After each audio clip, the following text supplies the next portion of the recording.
Good evening. We are gathered here on post World Cup Monday. We have a lot of stuff. Today was a very, very busy day getting this ready. So I hope that it all goes smooth. We have World Cup, tons of recap from World Cup. We're going to talk about winners from World Cup, series titles from World Cup, specifically the Pro Finals, which we'll watch maybe a little few highlights from, some takeaways from World Cup. Way too many highlights. So typically I'll watch all the videos or watch all the games and then collect my own highlights. But this time, Major League Paintball and Darren Cena were kind enough to provide tons of highlights. So we'll watch my prepared handful, and then I don't know, we have so many highlights. We might watch just a ton of highlights from the whole tournament. So we got all the curated highlights from Major League Paintball. Fantastic. We'll talk about the Proflex QLS kind of briefly, as well as the Lux Air. We've talked about the Lux Air for a long time, but we'll get into more detail. And then there's more stuff we'll talk about. We'll talk about the thin frames, maybe that Hydra Prolex. But lots of World Cup recap is what we will mainly be discussing. And as always, the best paintball planet is Earth, has to be Earth. The best paintball store has to be BFP Gear. BFP Gear, longtime supporter of this thing. I mean, really, the first sponsor years and years ago. They just got, and a lot of stores just got these RMXs in. I really like these things. Really kind of a fan of the yellow. I just think it looks cool. They have them over at BFP Gear for only $150. I really like that price as well. Maybe you're looking to pick up a DLX. I don't know why I said DLX. If you're looking to pick up a Lux Air, they're going to have all of those in stock very soon as well. They are pre-ordered, but then they're supposed to ship very soon in a couple months, or not a couple months, 3 weeks or 4 weeks, I think is what I was told. BFPgear.com. Use the links in the description. They help let them know that people are going over there based on these little ads we're doing. BFPgear.com. Okay. World Cup. There's so much to talk about. I just hope that it all goes to plan. We're just going to go in order. I'm going to switch over to my media tab. We will open that up, and then World Cup winners. So we're just going to read off all your World Cup. You know what? I don't know. I literally got all these winners ready earlier, and I just looked at the 6 different slides, and I was like, oh, we're going to read off all of the winners. I don't know. Maybe not. Either way, we're going to start in that top left corner with the Pro X-Ball. Tampa Bay Damage taking first place, followed by Paintball Fit, and then San Antonio X Factor.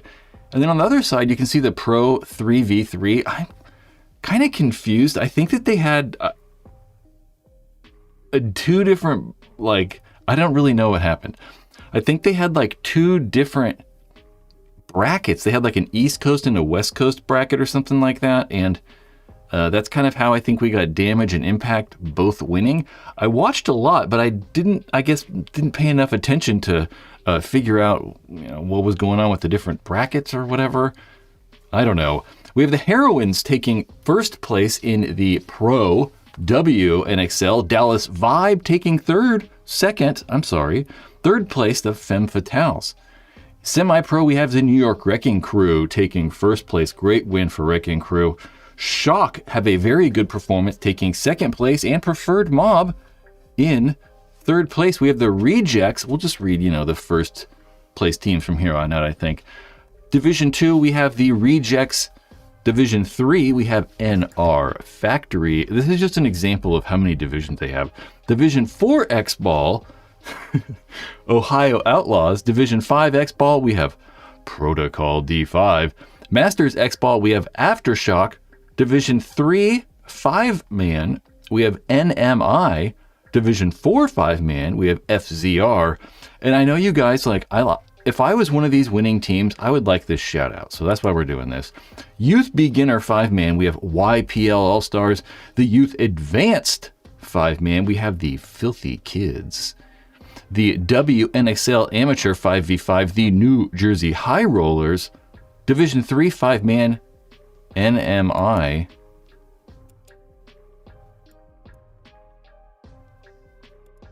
God damn it. See what I meant by I hope this goes smoothly?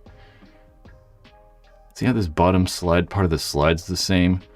Who knows? Amateur 10v10, Smoke take first place. Mounts, this is what else, there's so many like 10-mans too. Like I didn't realize that there were like different 10-mans. Look, Amateur 10v10, which, you know, I'm assuming, you know, is not Hyperball, but Airball 10-man. And then we have Mounds 10-man, you know, which is Mounds. We have NXS taking first, Mounds Open 7-man, Image take first place, Mounds Open 5-man, Aftershock, Open 3-man X-Ball, Wild Side Distortion. I was also really confused by this Open 3-man. It was very weird. Amateur 3v3, Panda Express Elite. Commander's Cup, we have the Marines taking first place in the Veterans International Exhibition Tournament. The Veteran Militia, the United States veterans, took first place. Not the UWXL, the WNXL. The problem is I try to read like way far ahead. The WNXL 3-man Kickin' Factory. We've seen that team for a long time. Open 3v3, NXS take first place again. The Amateur 3v3, the Lost Boys and the Prime Cats take first place in the Amateur 3v3.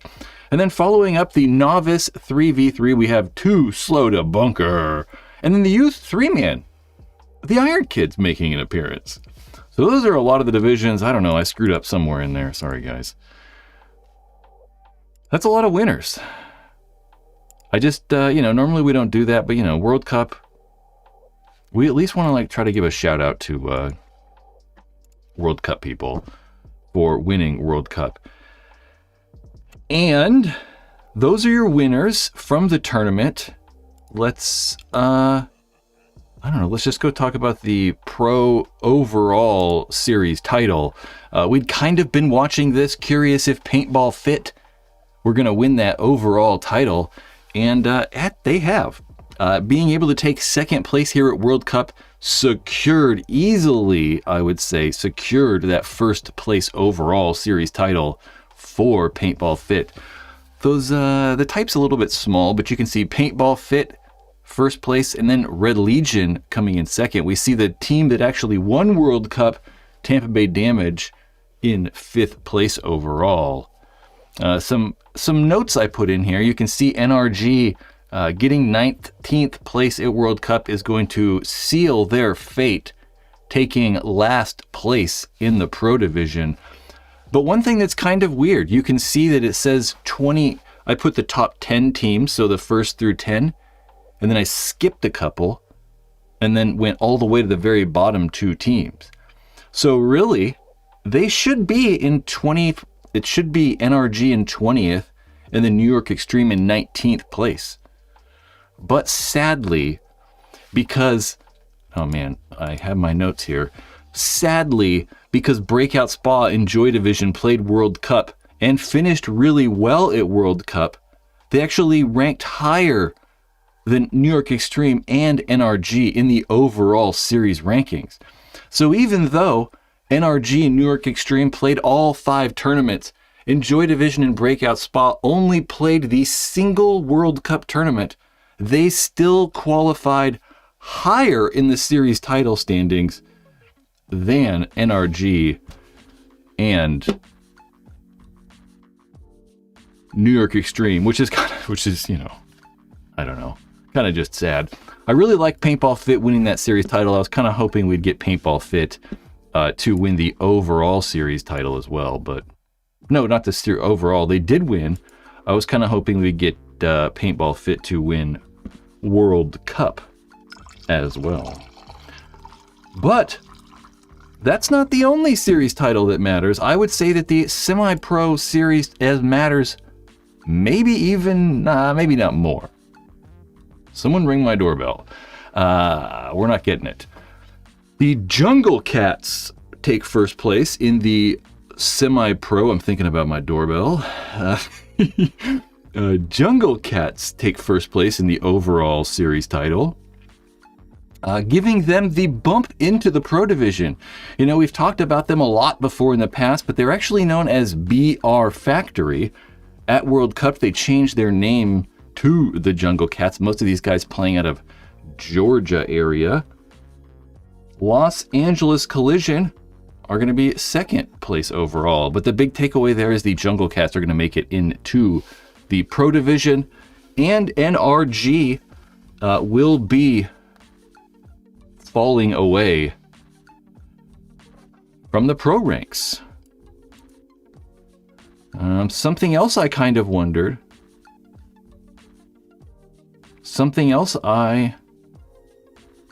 No, maybe we'll not start there. We'll not start there.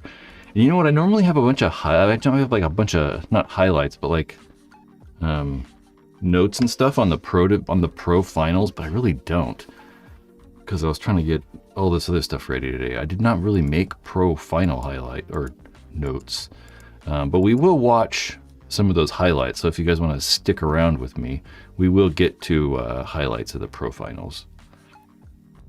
But in the meantime, we're going to go to my takeaways from the tournament and live stream stuff. What the hell do I have on here? Yeah, I think paintball looks better than it ever has. I think that Major League Paintball have done a really great job. These past few years, I think that every single tournament, there's like a little bit of a takeaway that I notice at least, and of improvement in the broadcast and just the quality. And there's no question, I think that right now, paintball looks better than it ever has, right? Looks and sounds better, because they're doing a great job with capturing just the images on the field, but also audio as well. There's a lot of microphones placed on the field that I really like, that add to the, I don't know, depth of the game. I don't know, whatever we're calling it. But the replays are really great. The kill count was exceptionally good this time, as well as the map. We got the drone, so it looks better than ever. I think that I've been watching a lot of this old paintball stuff, and Paintball Access, right before the PSP kind of imploded, was also really good. Didn't look as good, but they did a lot of cool little like stats and stuff that I wish we could have still today. They did have that kill count. The kill count was very, very well displayed on the screen, followed by the on-screen layout. Both of those things, having that kill count consistently on the screen, right, like that right there, you can see, I put the little yellow lines underneath those kill counts so you can see damage has 4 bodies left to paintball fits 3. And we can also see the map or that layout on the bottom corner. And both of those things really, really, really help. You know, I mean, paintballs, you got to know where people are at and how many people are left. So without this kind of information, it makes it very difficult to just watch. And I know we've tried paintball. I say we as in paintball have tried before many times to do this, specifically with the kill counts. But I don't think that I've ever seen it this accurate. Like, I would look at the kill count, I could look at the map, and then I could look at the field and be like, yeah, that's right. And most of the time. So being able to rely on that and just look up at the kill count really fast and like understand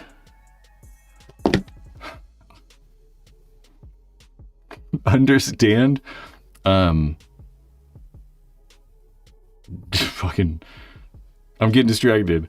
Being able to just understand like that it's accurate information is truly, truly helpful. Because when we've had it before, it was like, oh, okay, you know, it says that it's 4-3, the, you know, body count, but is it really? You know, like you could never trust it. So actually having it like consistent is really, really helpful. And knowing that like information is correct is cool. I also really like they had SVP Paintball do walkthroughs of like virtual walkthroughs of the layout to I don't know, give us viewers something to look for, right? Oh, okay, that's where they're shooting that bounce shot, or oh, okay, they're trying to be aggressive this way. So giving little insights into the layout also makes the game quite a bit easier to follow. That's something the MPPL used to do very well back in the day. I really like the extended pit cameras. So just that, not they're like extended, but like they're extending the amount of time in the pits. So on those cameras in the pits, sometimes we used to get them, but it seemed like this tournament, there was maybe more focus on showing the players in the pits and giving us that behind the scenes kind of insight into what the players are talking about, into their personalities, into, you know, what the game plan might be next match. So having that pit stuff is really cool. I noticed the microphones might have been a little bit better as well this time. And I think I also say right here, I say, thank you players for talking, because, you know, you're on camera and you're like in the middle of a match. So a lot of players, that might not be something that they want to, you know, be as outgoing or show their personality as much. And a lot of them did. I felt like everyone just kind of did whatever and didn't really even pay attention to the cameras. And that's probably what we want, them to be loose. The veterans match was really cool. I really think it's fun, but I goddamn detest sideline coaching. I can't stand the sideline coaching. It makes me want to die inside. I think I'm gonna go by Chick-fil-A next week. Yeah, that was kind of cool. Just be the big Chick-fil-A guy in the bunker. Alex Goldman and Fedorov were just super hyped for this event. I don't know if anyone noticed that. And I also have what is going on. What is gonna happen? There are these paintball teams that I feel that we don't know what is gonna happen. We have Infamous. Infamous has been like a middle of the pack forever, right? But they also have two very good, I wouldn't say up and coming, but newer pro players in Jonah Jamrose and Sam Silberg. But still a very good roster in Zach Patient, Tim Brusselback, Proflex, Ryan Rodarte, and Trevor Reeser. So are they going to keep that roster together? Infamous, I cannot see leaving the NXL though. They're not going to be one of those teams that sells their spots. Just because, you know, with the Pro DNA company, they probably want to have the pro team. So I can't imagine them going anywhere, but they did finish in 13th place overall this year. Not very good out of the 20 teams. And then we have Aftershock, another one of those teams that we kind of expected to be really, really good. They started out with a very good roster and still do have a really good roster. They have John Parrish, they have Alex Rodriguez, they have Ryan Hoskinson, Corey Hall, but a very poor showing all year, finishing in 14th overall. That's just not good. We have AC Diesel, another one of those super teams that we thought were going to be great and just have imploded since day one. Really kind of with a haphazard roster, but will they play pro next year? Will they be around? Is Mark Johnson going to sell the spot? Are we going to see AC Diesel next year? They do have Mark Baginski, super good. BJ Henningberg, super good. Clint Johnson, super good. Jesse Stevens, also very good. So, again, good players, just, I don't know, not figuring it out. And then we have Aftermath. Aftermath finishing in 19th place. Who knows? Aftermath, I could see selling a spot, but I really don't know what's going to happen with Aftermath. I mentioned Cody Woodruff, Steven Mazurik, and Grayson Gladstone, probably their three standout players. And there's also Dynasty. Dynasty finishing in 9th place overall. Very bad this year. Here are 3 notes that I wrote down. This year was the first time the team has placed lower than 14th. So they had never placed lower than 14th until this year. Since Dynasty's inception in 2001, they'd never placed lower than 14th. And this time they did it 2 times. Twice in a row. They finished 15th in Texas, the previous tournament, and then 15th at World Cup. So doing, by Dynasty standards, absolutely dreadful. And I put where from 2003 to 2023, 20 years of X-Ball. So these are their X-Ball stats. Dynasty have only placed 10th or worse 5 times. They got 10th 3 times. They got 11th 1 time, and they got a 12th 1 time.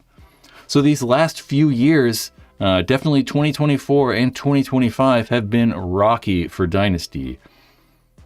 From 2023 to 2025, 2 years, I just said this, they have placed 10th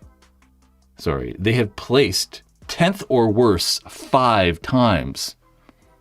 So those 20 years, they placed 10th or worse 5 times. In the last 2 years, they've placed 10th or worst 5 times. They have a 14th, an 11th, a 15th, and a 15th. And a 10th. Right? Yeah. So Dynasty, who knows? We could see, well, I don't know. I don't know if they're quitting. I don't think that's happening. But definitely having a poor showing this entire year. And I'm going to stop talking for just briefly.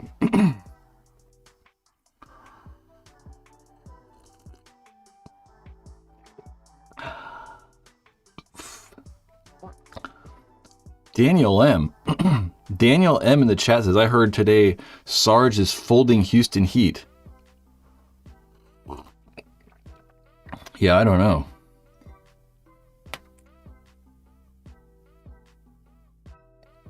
Who knows if people are retiring? I got no idea, dude. I don't know.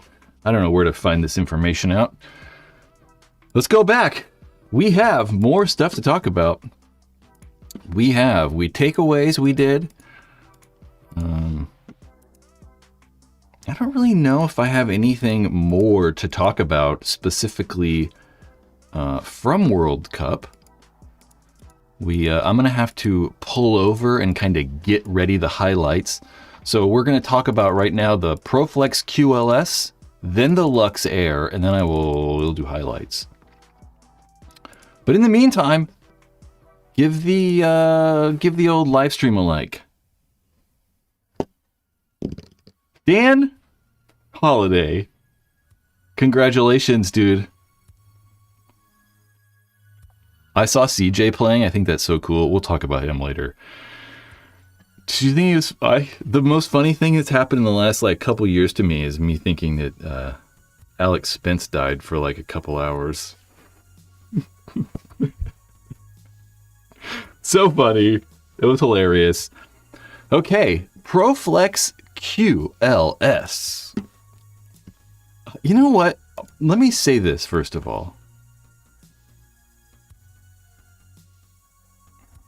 How do I be respectful? JT and DLX, you guys haven't really done a good job at this release for the QLS frame or the Air. Why are there's no pictures anywhere? It's just very weird. There's no pictures, factory pictures of the QLS or any factory information or pricing. And the same with the Lux. Why can't I find pictures or pricing or any information? It's just kind of odd. We'll get into that more even. So because of that, we don't have really any good pictures of the QLS. I mean, these are the only pictures that JT has released of the QLS.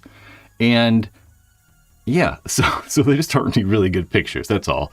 It appears they're going to come in a bunch of different colors. World Cup, I don't really know exactly what colors they had at World Cup, but some of these colors are really cool. I really kind of like the, I don't know, just kind of cool colors. I really liked that teal one someone had on a minute ago. But there's not a lot of media from them. There's a handful of vertical videos of people taking them apart, but who watches vertical stuff? I don't. Not here anyway. Anyway, yeah, it's exactly what we thought, it comes apart pretty much exactly like we thought as well. There's the Proflex QLS video that they did put out a couple weeks ago. And yeah, it just sandwiches together, right? So you have the back half of the frame, the front half of the frame, the lens goes in the middle, and plop them together, and there's a little hinge that clamps them together on the side. Yep. QLS frame, it's cool. I think it did a good job for sure. Like, I mean, the Proflex X was just a nightmare. So having it look pretty much identical to just a regular Proflex frame really kind of is impressive. You know, like looking at it, you're like, I don't know if that's the Proflex QLS frame or is that the like new thin frame? It's like you can't even tell. So having it look so similar to a Proflex frame is pretty cool. And if you want to buy it, they're going to be coming at least to launch with, you get the goggle frame, you get foam, which I should say is the G1 foam as well. So it is an upgraded foam from G1 Paintball. The foam's fantastic. I like it a lot. They have comes with a clear lens and the goggle strap for $120. So $120 for the goggle frame, saying it like that seems like a lot. And you know, it could be a lot. I mean, we could see it like that. But it is coming with the lens, the goggle frame, the strap, and the foam. So at least it's coming with, you know, some, oh yeah, Adam, there you go. Removable foam too. Yeah, the foam just like snap in and out too. Good call. I didn't even make any notes. We're just winging it. Oh, chin strap parts too. So you can see like, they're all gonna have like chin strap parts. I don't know, there's no real good, again, there you can kind of see how there's like that cutout right where it'd sit right there for the chin strap to like mount, which is cool. Removable foam chin strap for sure. So it's good, it's definitely a cool upgrade. The thins are also coming with like foam. Would I just purchase this? Probably not. I don't think so. I think that when I would need, one of the things that I notice with my masks is that like, you know, like if I buy a brand new Proflex, I'll like in 2 years or whatever the time is, I'll need new foam, I'll need a new goggle strap, and I'll need a new lens. So I'll kind of need like all of those things sort of at the same time. They all sort of start to like wear out or fail about the same time. Ione Road, I was looking at property on Ione Road the other day, Mark. I think we should open a woods ball field. I think I like need all that stuff kind of about the same time. So, you know, maybe if I needed to get foam, I'd be like, you know, I kind of need a strap and I might as well, you know, I kind of need a new lens. So maybe then I would look at doing the QLS rather than buying like a whole new mask. So it's cool. I really just like how it looks the same. Like it's kind of impressive, like how it just looks exactly the same. The one part I am kind of interested about is I haven't felt these yet, but the front goggle frame does feel rigid. So, you know, the Proflex goggle frames right now, you know, that's even got a lens in it, but you know, you can move them around and they're kind of pliable and stuff. So I think that helps with making them a little more comfortable. So I wonder if the new goggle frame, because it does feel, it is a bit harder plastic. I wonder if it's moving around like that. Who knows? Okay, the Lux Air. Okay, Lux Air slides again. DLX did not release pictures. I mean, they kind of released some pictures. These are the original renderings that we did see. We'll just let this go through. These are the original renderings. And here are pictures that DLX Europe took photos somewhere and released these photos. These are probably the best pictures I think I've seen. Yeah, I kind of wish they were better photos. That's inside the eye covers, or inside the eyes with that foregrip removed. And we'll cover all the, I have these, we'll go through all those like upgrade things in a second, but no, we can see that yellow thing. So I highlighted that yellow piece. That little yellow piece is a clip. So you can pull that clip down and it will release the eye cover and the eye cover falls off. You push that clip up, I believe, and the eye cover will lock into place. We've talked about maybe how those eye covers would be held in place, and that is how, with that little clip, when you remove that foregrip cover. That back strap now is way easier to take off, thank God. I've cut myself multiple times taking apart a Lux. There's that new OLED screen, which is really nice. And we'll go here and talk about the actual changes. So it comes with a new bolt, a quite different bolt. There's no real, I mean, there are good pictures, but there are other people's pictures, and I don't want to steal people's photos, so we're not using them. There are good pictures of the bolt, no good gun pictures.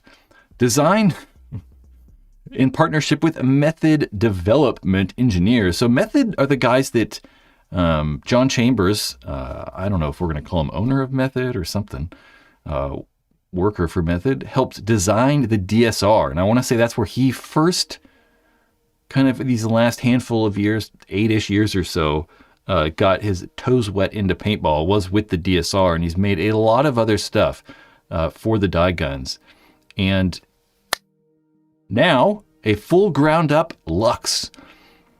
Whole different bolt. They say it kind of has two solenoids. So there's like an electro-pneumatic solenoid and there's like a piece in the rear of the bolt they're calling the primer, which somehow controls bolt speed and stuff. So it is a very unique bolt. I am stupid, so I don't really understand a lot of how those bolts all work, whether it's the gamma core or the ice, which they say it shoots like.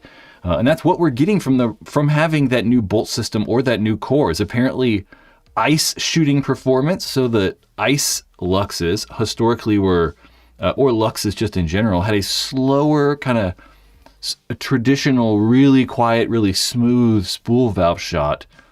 And they've kind of replaced that with their newer engine, their newer core that is in the Lux Idol. But the new Lux Idol core typically tends to be more reliable. That's kind of why they've gone with that. I'd prefer that reliability. But apparently, the new one shoots like an ice, but has the reliability of an Idol. I've heard a couple things. I've heard, I think John Chambers said it uses less or the same amount of air as other guns per shot. So he's trying to say that it's just as efficient or more efficient as other guns. But I've also heard, I don't know who it was, someone from Lux say that it's more air efficient than every gun out.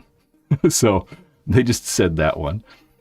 They've removed the regulator. So not removed, they've moved the regulator from the foregrip now into the trigger frame. So we can kind of see, if we go back, that brass screw right there is used to adjust the velocity on the regulator. We don't have any good pictures of it though, so that's how it is.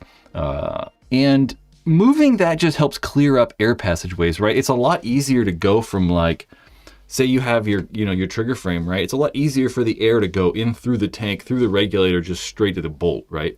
Whereas before on the Lux, it would go through the regulator or through the bottom of the gun, then like back to the regulator and then up through this channel and then like back. It took all these crazy ass like routes to get air around.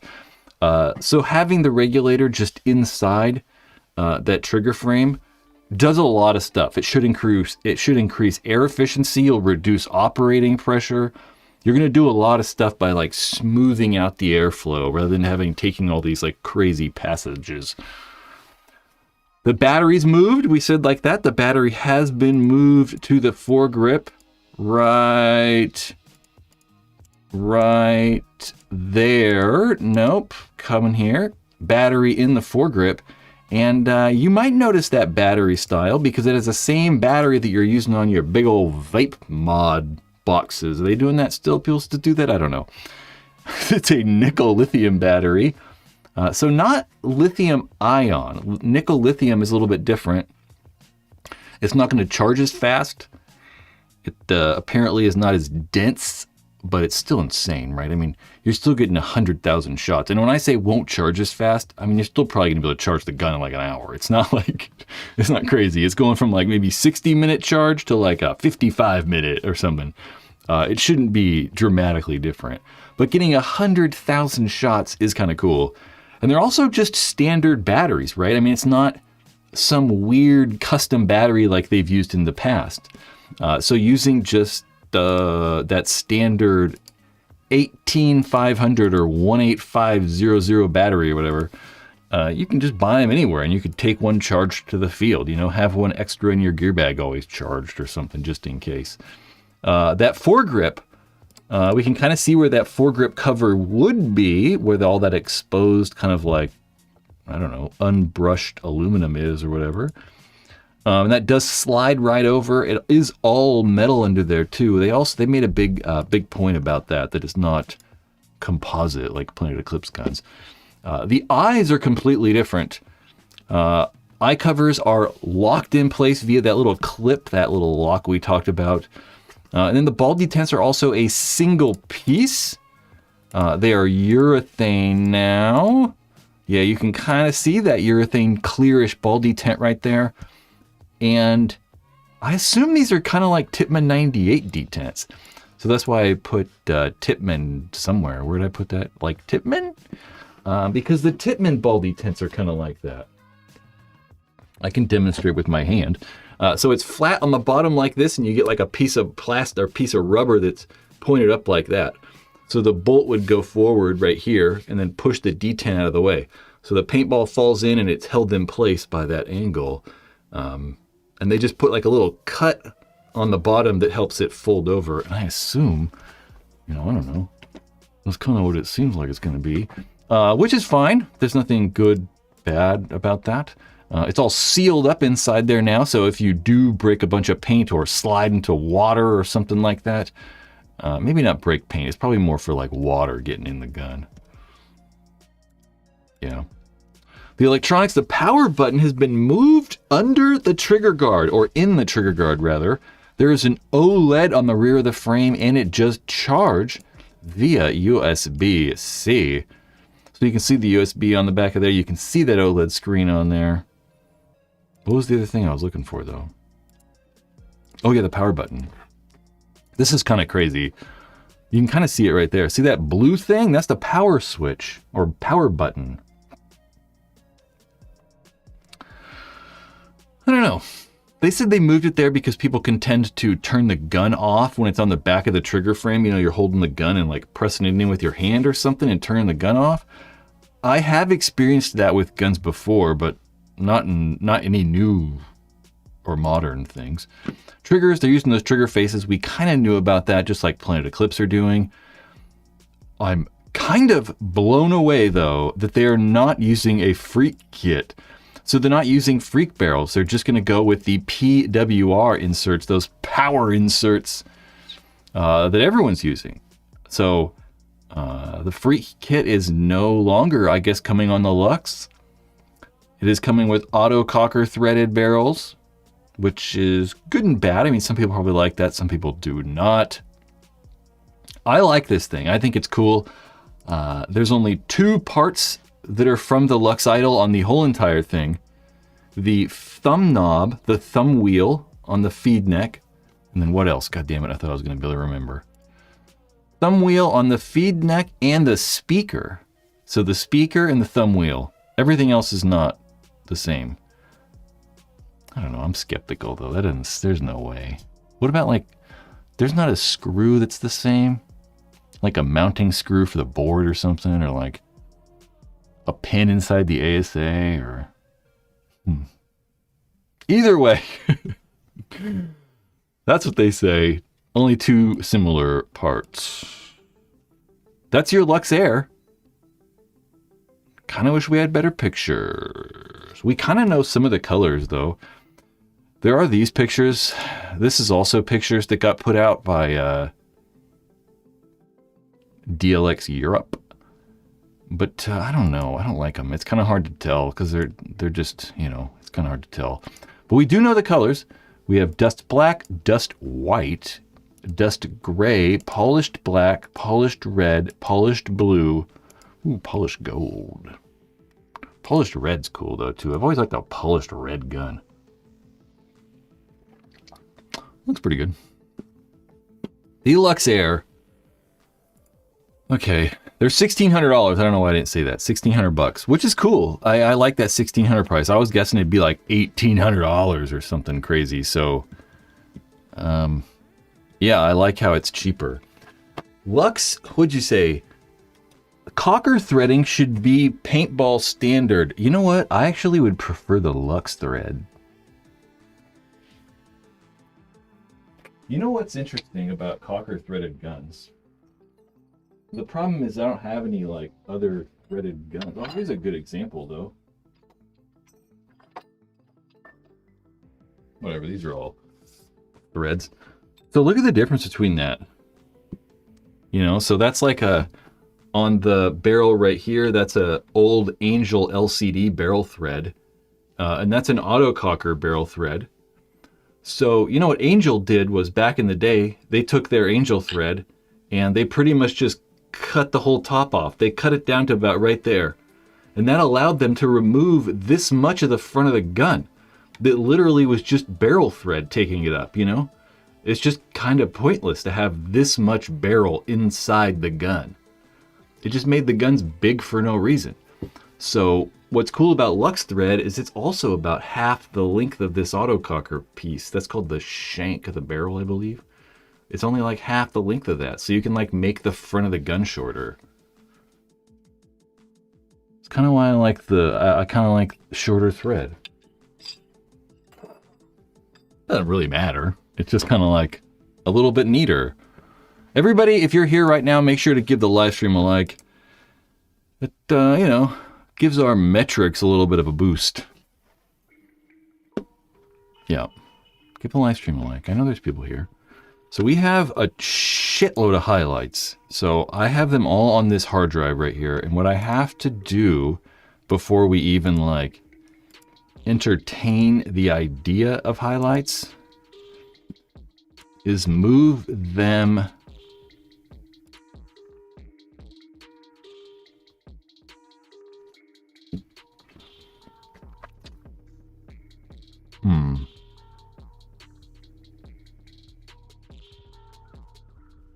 I gotta think about how to do this really fast. Problem is I got so many highlights, it's like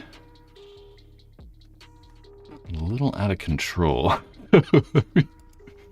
Let's think about how to do it.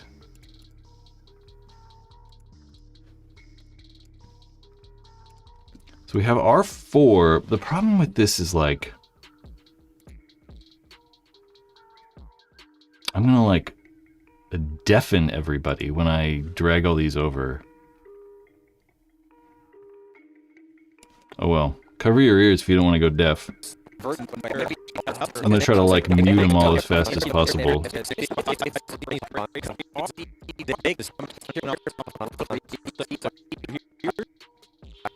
There's so many.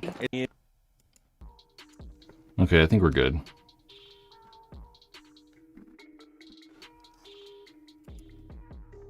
I'm here still.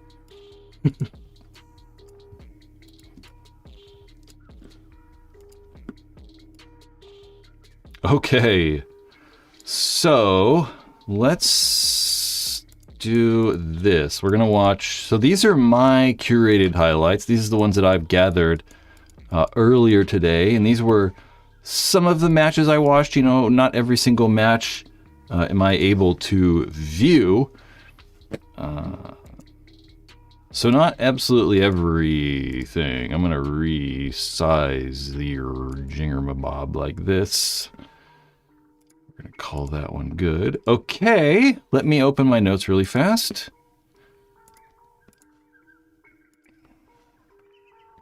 Okay.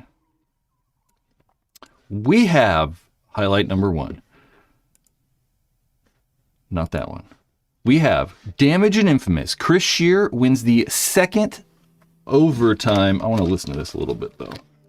Actually, shit, I can't listen to it.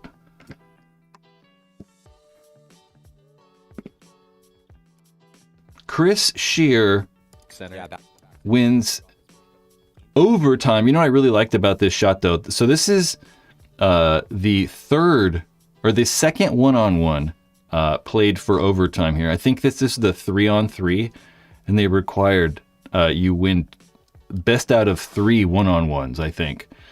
Damage won the first one, and this is the second one-on-one. Jacob Edwards won the first one-on-one. And I really like about this is that Chris Shear just loses whoever he's playing against. I forget who he's playing against. I think Callie, maybe? Just completely loses Callie. Or Callie loses him. Then he's like, doo-doo-doo, and he's like, oh shit, there you are.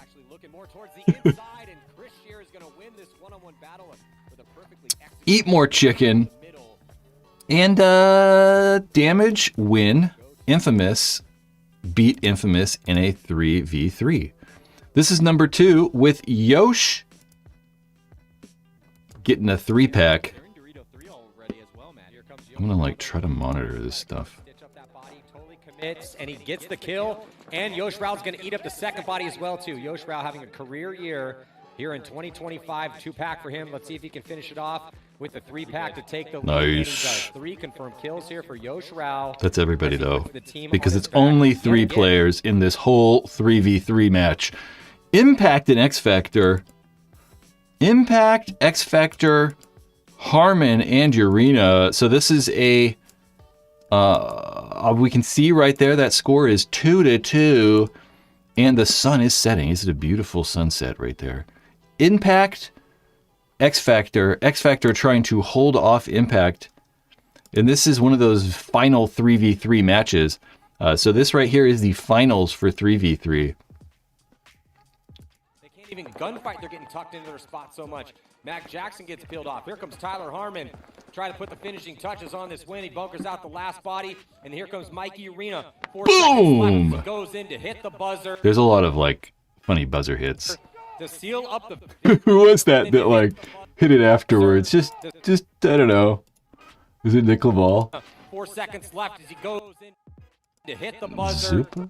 Yeah, Nick Laval. It's funny that he didn't actually touch the buzzer. 4 seconds left. He's like, oh, okay. He's like 3 inches short. Impact in a hard-fought battle against San Antonio X Factor. Yeah, 3v3. Next one's AC Diesel versus the Hurricanes. And this is a Clint Johnson move. We have to open it to actually see what it is because I don't know what it is. I'm adjusting all the audio like really quick when I open these. That's why I'm pausing them.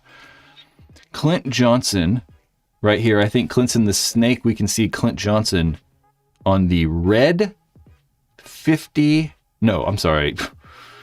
He's in the 50 red wedge on the left, like the fucking, I don't know, left, the red 40 snake wedge. I don't know. Right there on the left side. He might have lost track of Clint Johnson. Now there's a snake player, Jesse Stevens, coming forward. Oh, Clint Johnson, great shot on. Yeah. Okay. So I really liked this. So this, I think, there's always these like moments that like paintball's such a hard thing to film, right? It's so hard that it's just difficult. And there's always these moments where like pro paintball kind of like rears its head. You can kind of like see just how good players actually are. So this is nuts to me. So Clint Johnson right there is shooting at whoever is in that tower for the Hurricanes, that tower standing there. And they do end up trading, but Clint shoots that guy like 4 times walking like this. Jesse Stevens coming forward. Like, I know. This is just crazy to me. Clint Johnson. Now there's a snake player, Jesse Stevens, coming forward. Yeah, it's nuts. He like shoots him literally like 3 times. It's hard to tell in this small angle, but he shoots him in the side. He's kind of tucks in and then he like shoots him in the hopper. It's like, fuck, dude. Crazy. I know a lot of people in the chat are probably like, I can do that. There's probably like 2 of you that can do this. Where's Dan? Dan can do it. Shot theory. Although, dude, you got some strong quads. I assume you got strong quads. Okay. 5, we have Lucky 15's Arsenal and a Caleb Abel highlight. Caleb Abel right here in the 50 snake. We can see him right there, right on the Lucky 15 side. Yeah, another minor. Penalties killing the Luckies right now. Wow, Caleb! Quick 2-pack. Nicely done. Yeah, they just like destroyed each other right here. Minor. Penalties kill. That's a good shot right there. Right. Oh, no, okay. I remember fully now. So see the Lucky 15 guy in the wedge up top, right? Or not up top, but... Fucking Christ, that 40 red wedge again.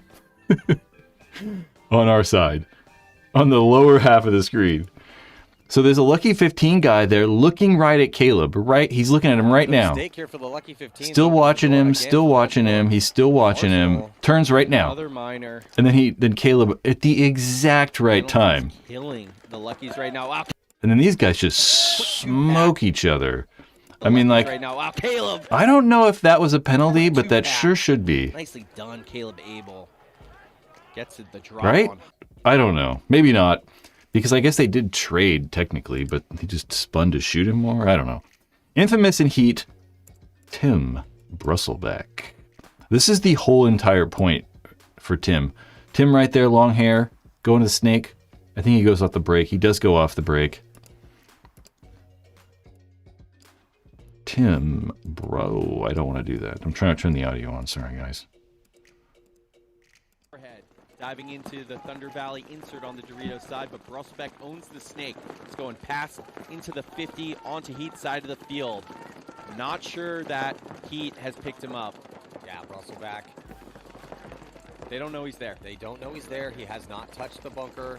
He's going to have an option, an opportunity to shoot Ryan Moorhead right now. Oh, but Ryan Moorhead dodges the stream, but then he's going to wrap around and get the kill on the South Electronics, and he shoots both those players in the middle. So Ryan Moorhead, yeah, Moorhead knows he's there. But 2 quick kills have turned the tables here in this point for Brusselback and Infamous. That's a great job by Brusselbeck. Now a great job on the Doritos side. He shot that left corner too. Another kill, taking that We're able to get this can now. Just get up a little bit. Getting up high, trying to put a shot on the Papa's pack is Brusselbeck. There he is, right there. Be a little bit careful, not engage too much. He's going to wrap around though and blast the Papa. So he shoots 4 guys. Moorhead on the other side got shot by someone else. So that's just a good 4-pack, being real sneaky. Tim Brusselback, he's known for like that sneakiness. He likes to be all sneaky. So do I. It's a lot of fun. Number 7, we have Arsenal Aftermath. This is just crazy.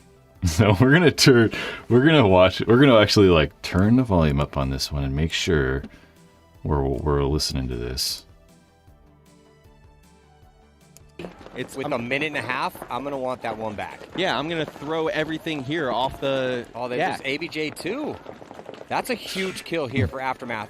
Dude, Archie was playing so well this tournament, so good. But I don't know, this was bad. I was even watching this and I was like, man, buddy. He just didn't know he was that far out or something.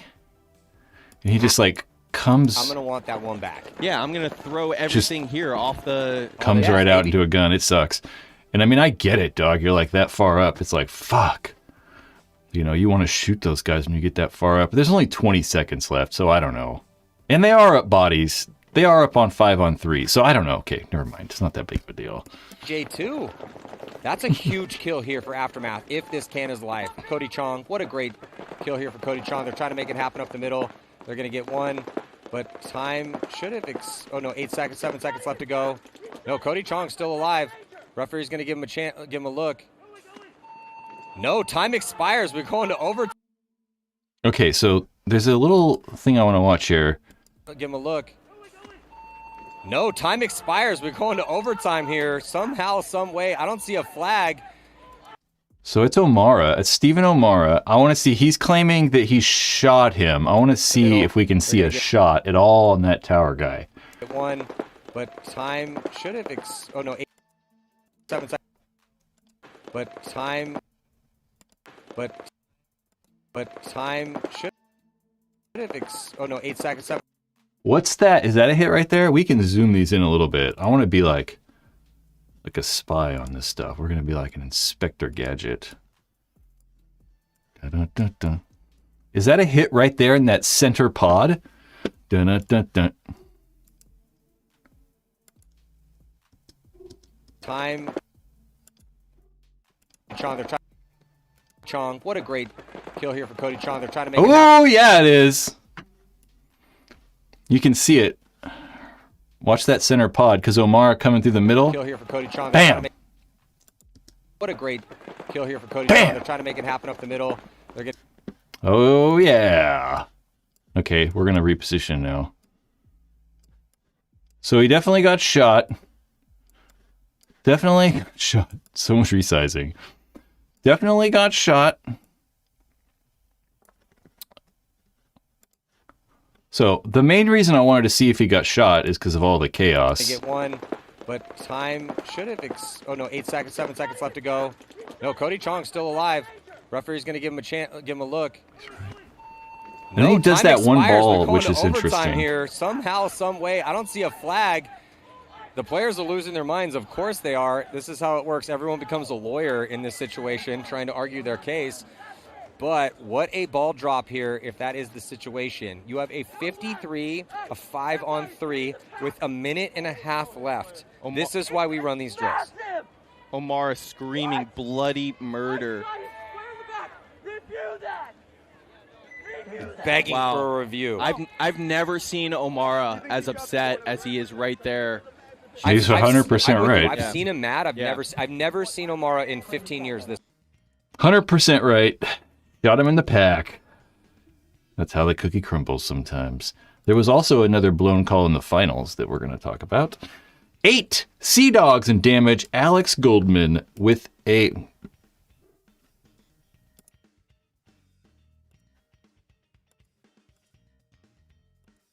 I just don't like where my video footage, the video came all wonky over there. Alex Goldman with a 4-pack. Needing something to happen. Running into the sunset, too. Just absolutely beautiful. Running into the sunset. Just ripping these guys' heads off. Up right now, this is a 2-pack, now a 3-pack. Alex Goldman might have a 4-pack here. It's hard to see, but Get the 4-pack it's just inside. cool. Alex Goldman The is sun. on fire. I like the sun. He's just going to pop inside and try to finish this one out. So Alex Goldman just proving yet again what a dominant snake player he is. Arguably the best snake player ever to play the game.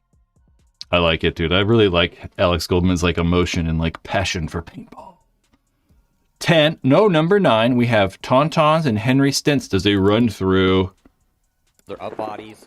Tonton's just trying to burn. Henry right there in the Hertz, the yellow Hertz tower. Henry Sands is going to roll through, get 2, maybe get 3. This might be the first one I'm putting on the list. Henry Sands with a nice little.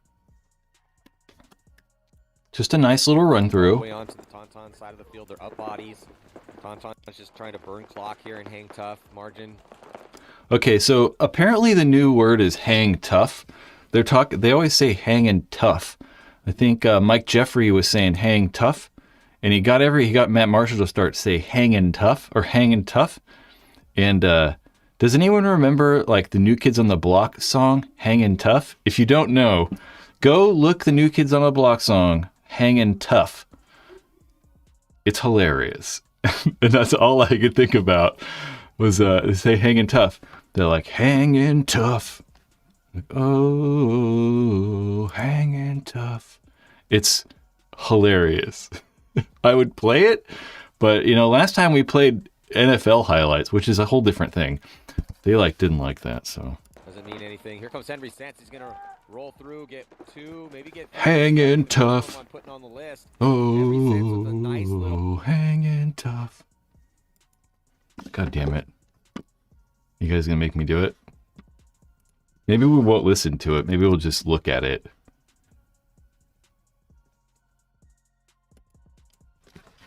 New Kids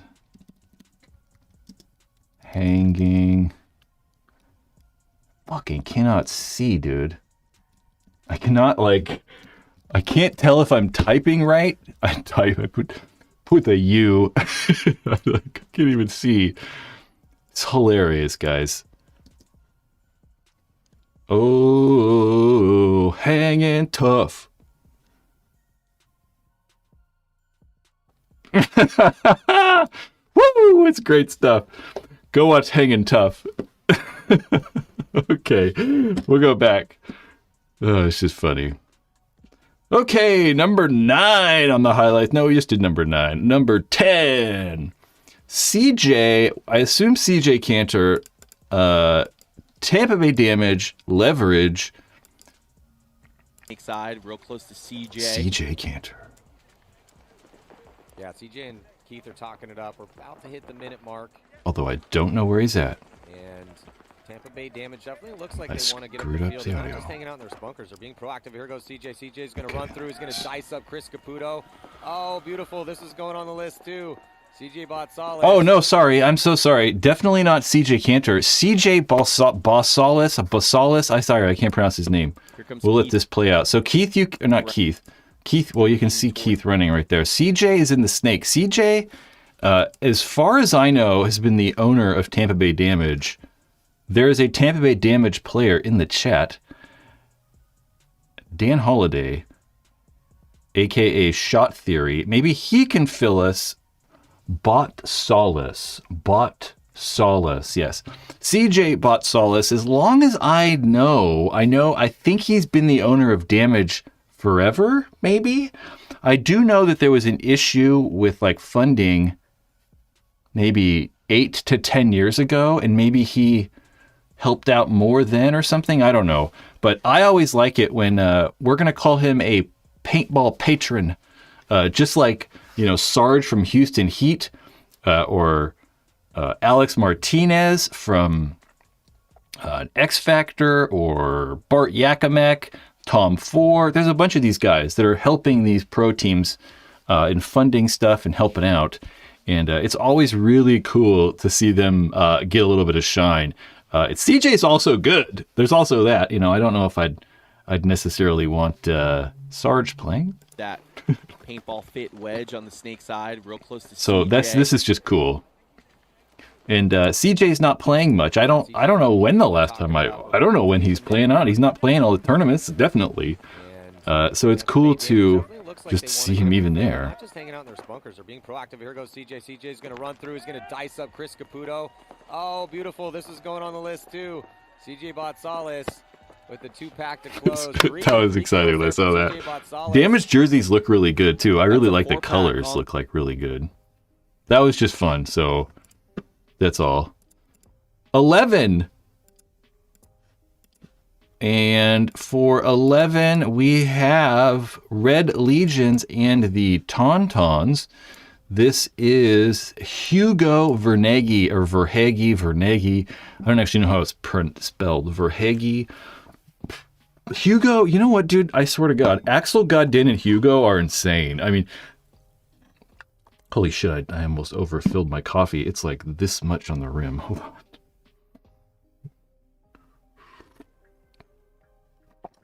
Ooh, it's full. Jesus Christ, it's spilling.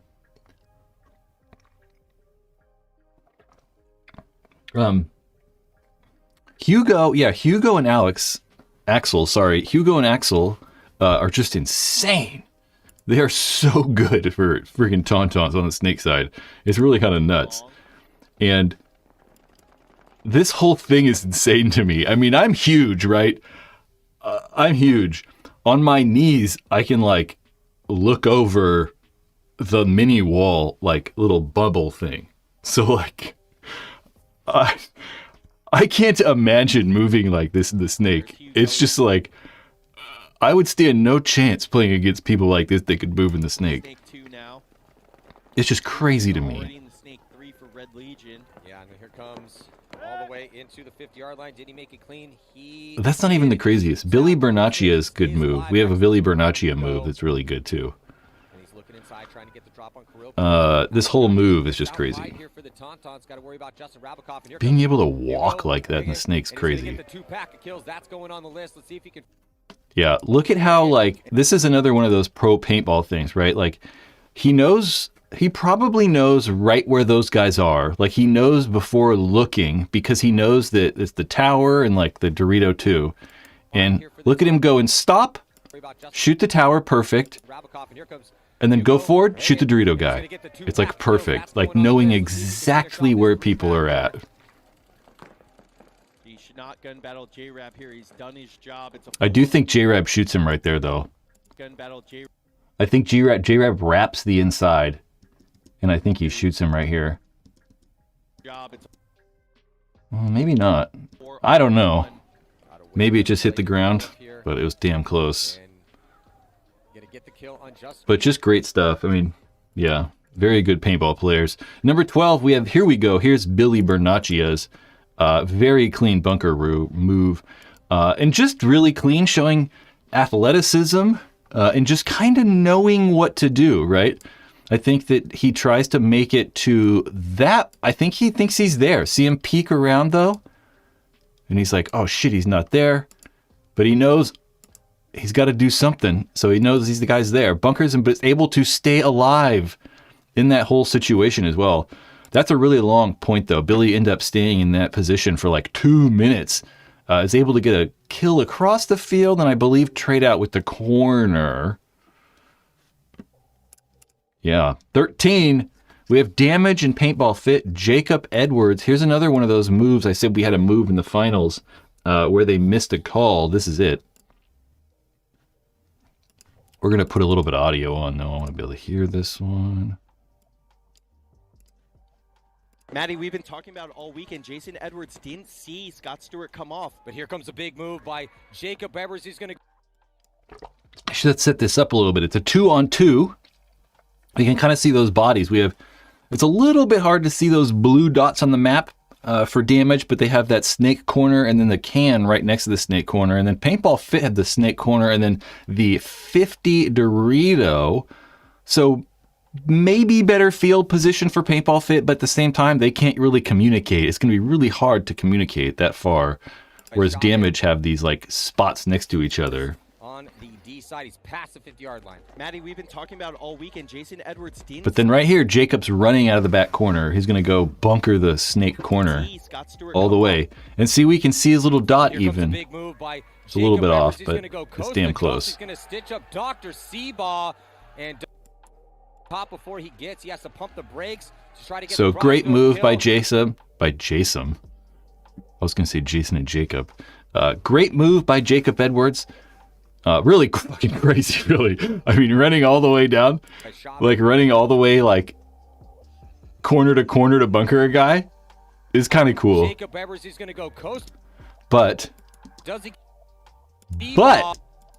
he is clearly out of bounds right there. Clearly out of bounds right there and right there. I would say that's out of bounds. I think that if you touch the line at all, you're out of bounds. So you don't have to cross completely over the line. You have to think about the line being like this invisible thing, this invisible field that goes up. And if you cross over that like invisible line, bam. I guess you can cross it. You can't step on it. With a two-pack to Yeah, they missed that one. But Impact, or no, I should say Damage did handily, beat them like 4-1 or something. So they did pretty much easily beat them. Okay. Those are like the highlights. And then I have a whole 2 just kind of weird things that happened. This is Spice, I believe, from AC Diesel right here in the snake. He just gets fucking blasted away. His bunker, his hopper just flies apart and shit. That's all. He's just like, oh god. I don't know. This is actually like a highlight and maybe like a worst play or like a funny thing that happened. We can look at the score here. It's fucking Joy Division beating Dynasty. Joy Division played so well. Like, so it's up to just Joe Barrett as the only we'll talk about them too, I think, later. body left alive to try to Can't listen now. Phantom has swung to San Diego Dynasty. Can they pull off a miracle yet again? They shoot a body wide here on the D side, but they're going to have to fully commit. They go out wide. They get Arturo on the snake, but Ryan Greenspan does take the walk. They are alive in the middle. Oh, no, minor penalty going to be assessed here on Dynasty. This is Joy Division's chance, and Arturo Andrade is going to be taking the walk. So it's up to just Joe Barrett as the only body left alive to try to make something happen, and I just don't think that it's going to be the case. That's all. Penalty is going to be assessed. So a noble comeback attempt here. So this is just funny.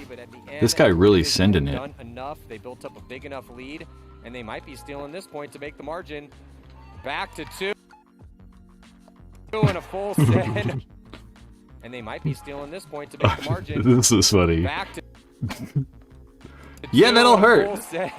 You know what I also noticed too is that like if you're really tall or if you're tall, hitting the buzzer is sketchy, right? Because like what's happening is like the real short guys, right? The buzzer is like up to here on them. So if they're running like full speed, they can kind of do this like fall thing where they like fall into it and like they're wrapped over it and kind of like bounce off of it. So the bunker is like falling in their arms almost. So they're like falling over it. Where like, you know, that bunker's like up to here on me. So like, you know, I can't really do that tactic. I'd have to like dive into the bunker sorta and like hug it crazy. That's why you see so many guys, I think, running at the buzzer, and the taller guys are just hitting it and like flying right over the top of it because like you can't really stop. It's just crazy. So I was wondering, I'm like, I wonder if we should like maybe create some new way like to make the buzzers different or something. I don't know. But I don't want people to stop running at them, but like maybe, I don't know, somehow it could be safer. I don't know. I have no idea.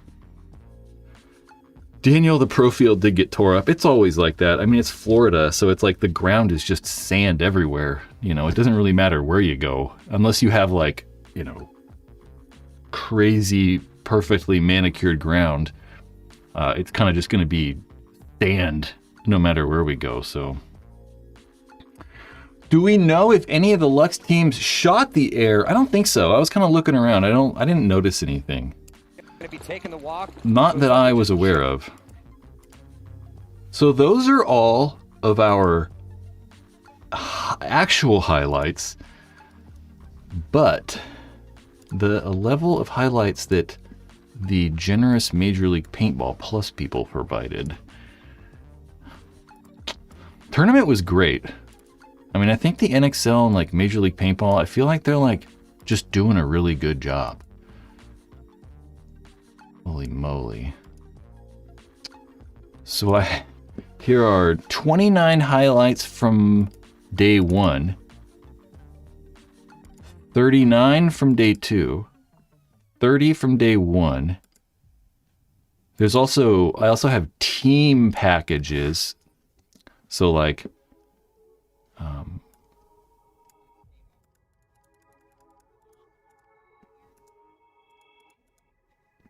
I don't know. He said we could do whatever we wanted with them. So let's just watch a whole bunch of goddamn highlights. Might as well. Let's just watch the team ones because they're put all together as like a big long highlight clip, where the other ones are all individual, which is good, but it's a pain in the ass to import them into OBS correctly. I have to like drag them all in, and it's like a fucking nightmare. It is not that difficult. Or it's not that easy. So let's just watch damage highlights. Since damage won the tournament, so it's a must-win. We'll watch damage highlights. Let's move this around a little bit.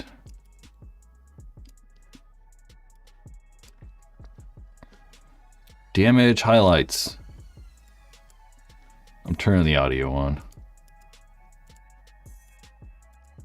So this is like 2.5 minutes. So we don't know what highlights these are. This is just going to be a bunch of damage highlights. Heavy guns up for San Diego Dynasty. Doesn't produce a kill. Looks like damage goes heavy guns up as well too. That produces 2 kills. So it's a 5-on-3 situation here in favor of damage early. As Mouse is looking to launch into the snake. Yosh Rao and Danny Schonauer though. Potential last hopes for Dynasty in this drastically low body situation. Danny Schonauer is going to get pulled out. I don't know what this is. It says Sunday team packs. So I think this is the highlights from damage. I guess this is just a really good damage point. Tampa Bay Damage take a 1-0 lead. It's really bad from the position that he's okay, here's another one. Dynasty Damage again. Going to lock in a gunfight here with Kyle Berry. See, I can't give you the Oh, and context who's for gonna these because win I don't know this what's battle? happening. It could be a trade. No, it looks like Edwards is going to win that battle, and that puts Greenspan in a 1-on-2. And here comes, but a trip and a fall here for Jason as Greenspan tries to get into the backfield and then gets stitched up and chicken wing. And a little apology there for Jason. Sorry. I remember about watching the that one. Bonus balls, but great job again by Jacob. And See, some of these Edwards, highlights, Tampa Bay like, go up I 2-0. wouldn't include, So the player is a little bit better from that spot because you're looking at because, like, you can't really see what's happening, you know? Like, I'm only going to include them if we can, like, actually see, like, you know, good angles and stuff. Yeah, I think Ryan is anticipating Chris Shear moving on. Whereas there certainly are some of those. Right now, we've got Joe Barrett in the Dorito corner for Dynasty. Maybe this is You can like... see the wire down on the Dorito side, so he can contest Chris Shear on the wire. Why is this labeled damage? Maybe this is like a damage Dynasty game? Or maybe this is the highlights from Sunday? I don't know. I don't know. He gets diced up, and here comes Harrison Fry. Goes No, all the way because into the backfield with Dynasty... 42 seconds I left don't to know. go Joe with Barrett's still Edwards alive. in a one-on-one situation. And it's going to come down to, so somehow, some way, Edwards still clean there, but it's a one-on-one with Joe Barrett here and Jason Edwards. And Barrett's going to have to push the issue. Holding that Really pod spend like that's time crazy, being dude. crafty about this one. Has to try I remember to watching this. This is where he Jason's gonna falls, do the yeah. Jump shot, but Bam. then Joe Barrett trips Joe and Barrett. falls, and Jason Edwards gets the kill, and that is officially going to do it. San Diego That's pretty good, Dynasty though. Going home. That was a 2 good one. events in a row. Tampa Bay Damage, one of the huge favorites now, with a clean run through the bracket of death. Dude, Jason's goddamn assassin. Assassin. So let's watch Red Legion highlights. Yeah, Red Legion. Red Legion highlights. Microphone, monitor on and off. Pull it down. Let it rip.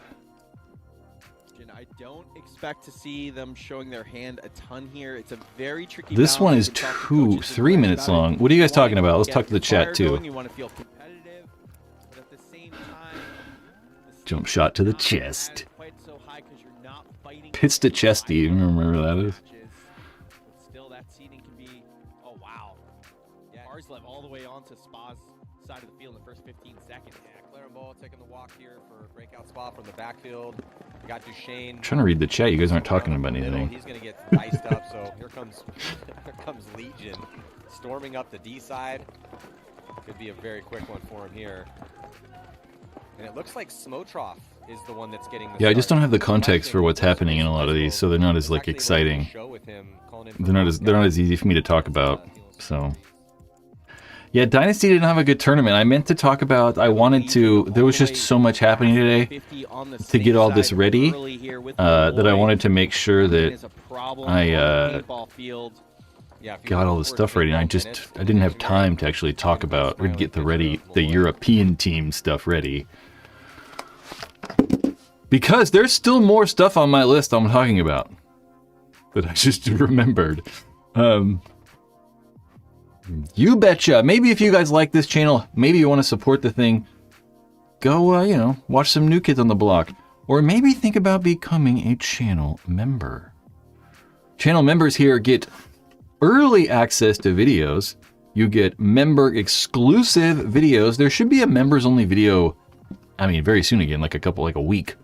Along with the Tonton video that is currently on for YouTube members only, that one right there. The scandal that shook pro paintball.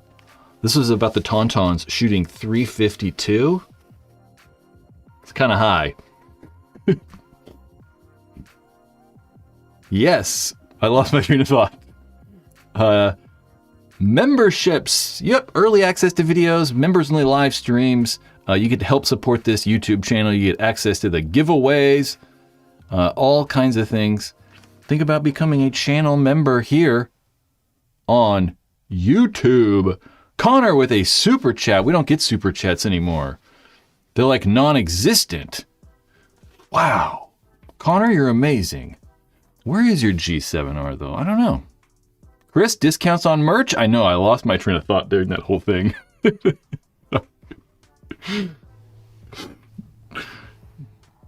Where is your G7R? I don't know. I don't think it's gonna happen, dude. I think you have to wait till next year. 2030. In 2030, you will get access to the G7R.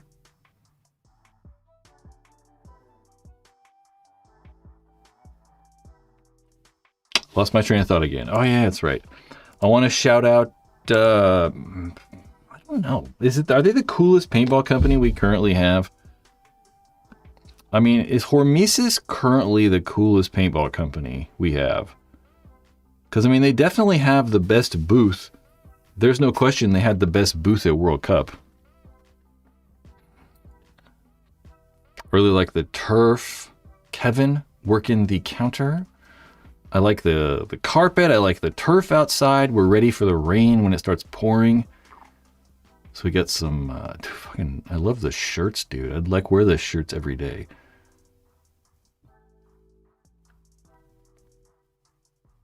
Hormesis.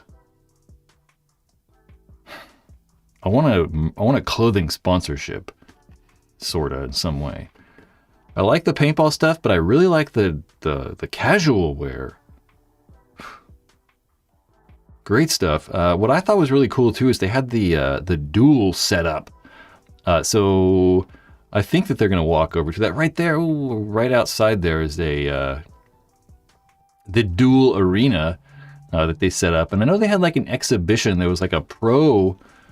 Some of the pro guys played like one-on-one dealy over there.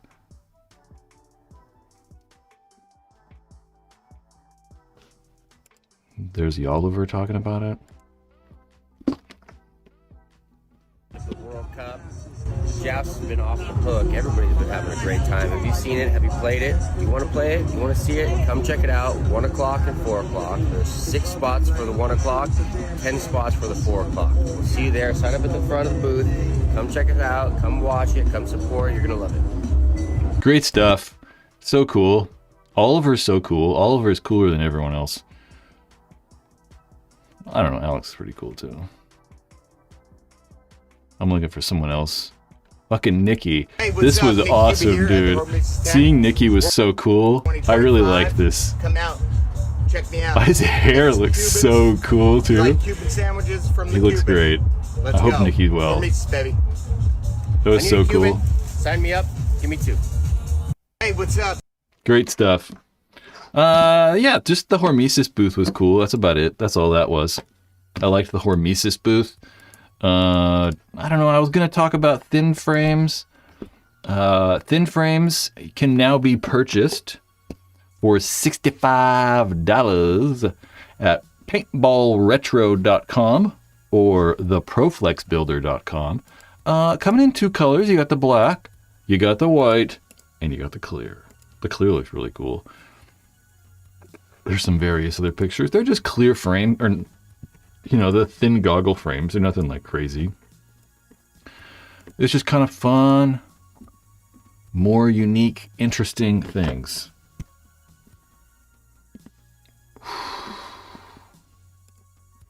Yes. We did not really talk about the Hydra Prolex, the Hydra Flex mask. I do not have pictures of it. I don't know what that's on there for. They're $260 though. It's really like the redone. Or maybe I do have it. There we go. I was like, man, I thought I got it. The Hydra Flex. Yeah, I'm not really sure what to call this thing. It's not a Proflex. It's not a Pro Shield. It's like its own mask because it's very similar to the Pro Shield bottom. I think it's definitely a little taller than the Pro Shield though. I think the Pro Shield bottom is a little bit shorter than that. It's not as long. These are $260 though, which is quite a bit of money, but I kind of understand the pricing. So you guys know that like to make this stuff is really expensive. Like it's not trivial. So this has, from what I can tell, possibly like 4 different molds, right?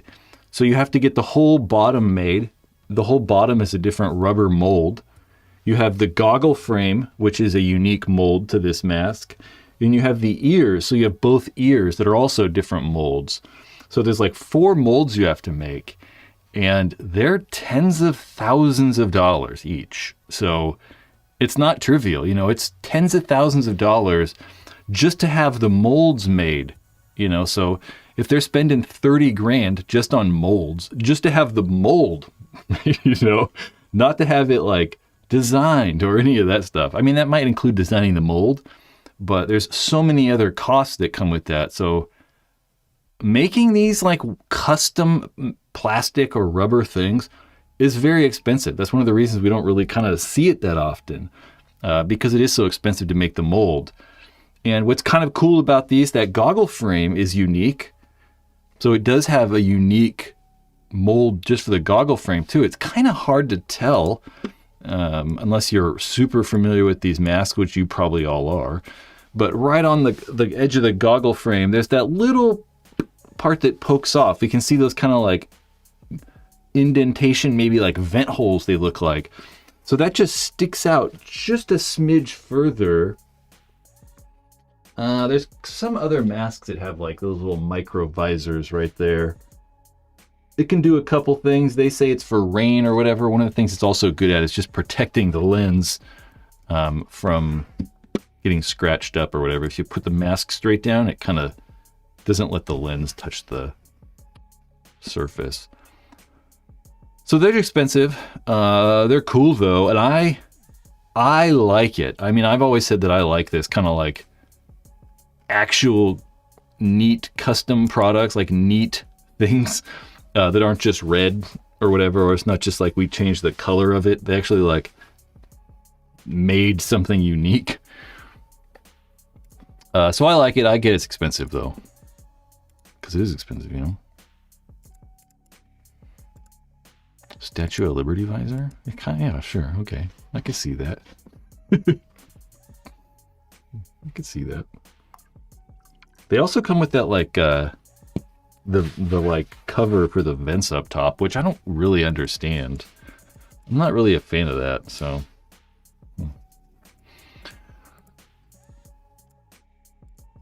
Chris says they're still available for sure. I assumed these would never be limited because of that mold, right? Because you have to make the mold. It's like, you know, they're gonna have to sell a bunch of them, and they'll probably go down in price, I assume, over time. And they might be selling them to like regular paintball stores too. So at some point, you might be able to get them other places than just from Hydra. Some brands bought a Beretta yesterday. I didn't. What did I do yesterday? Fucking paintball. It's really hard to watch so much paintball, you know? Like,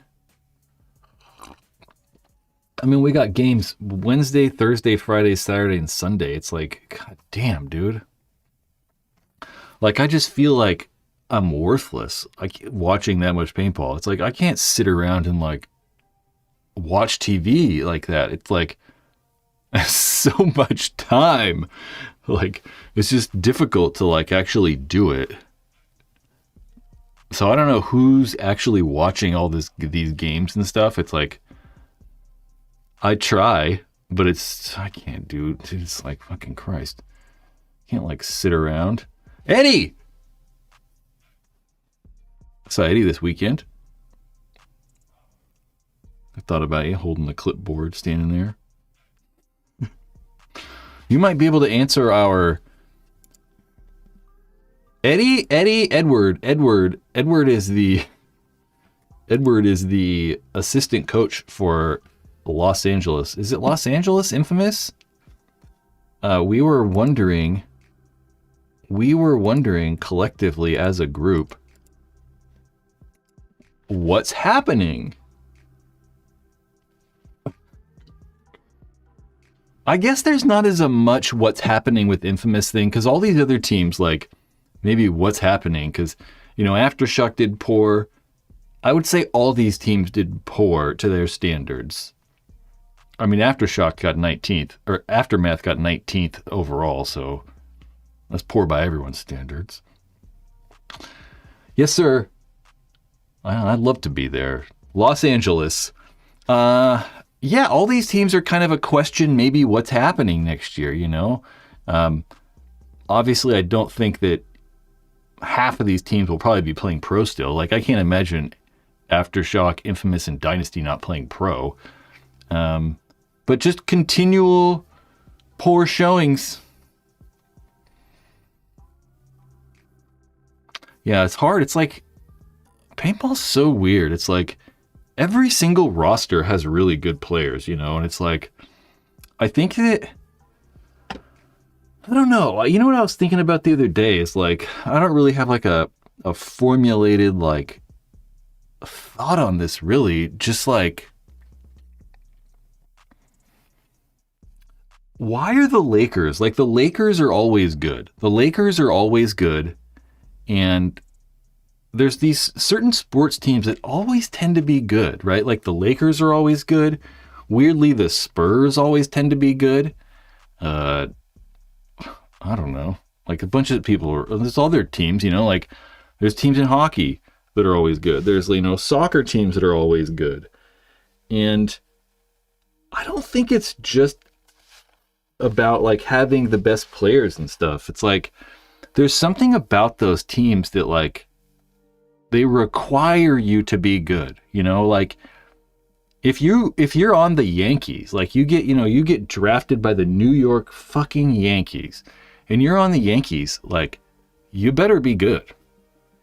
Like you're on the Yankees, like greatness is expected of you. You look up in those rafters and there's all those, they don't have rafters in Yankee Stadium, but you know what I'm saying? Like they get all those like world championships and, you know, Babe Ruth was on the team, you know, Lou Gehrig, like Joe DiMaggio, like you better be good. And, you know, look at the Lakers, you know, you got to live up to Kobe and you got to live up to like Magic and Shaq.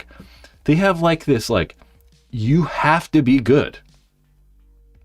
You will be good on this team. Like you have to. And I think that like, that same like thing happens on these other teams as well, right? We can look at the paintball teams, and I think that Dynasty is probably a very good example of that. And many of the paintball teams that are like winning tournaments are an example of that.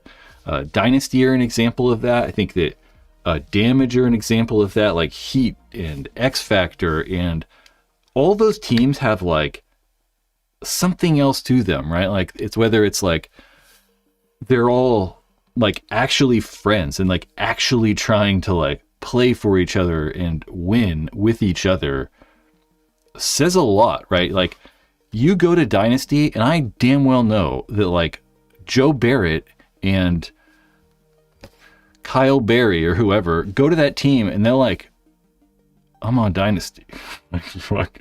Like this is crazy. Like I better be good, you know, like this has to work. So like there's just something else that all those teams have that will make them better. And I think that it's going to be difficult for any other teams to best those teams unless they have something untangible like those other teams, you know? Like Paintball Fit have it. There's no question. Like Paintball Fit have whatever those other teams have that like the Lakers have, or, you know, that Dynasty have. Paintball Fit for sure have that. And this isn't, it's not like some like new revolutionary statement, but yeah, there's just teams that are like always good. Obviously they can fall off. You know, we've talked about Dynasty this year have not done well, but they're still better than half the league easy. So yeah.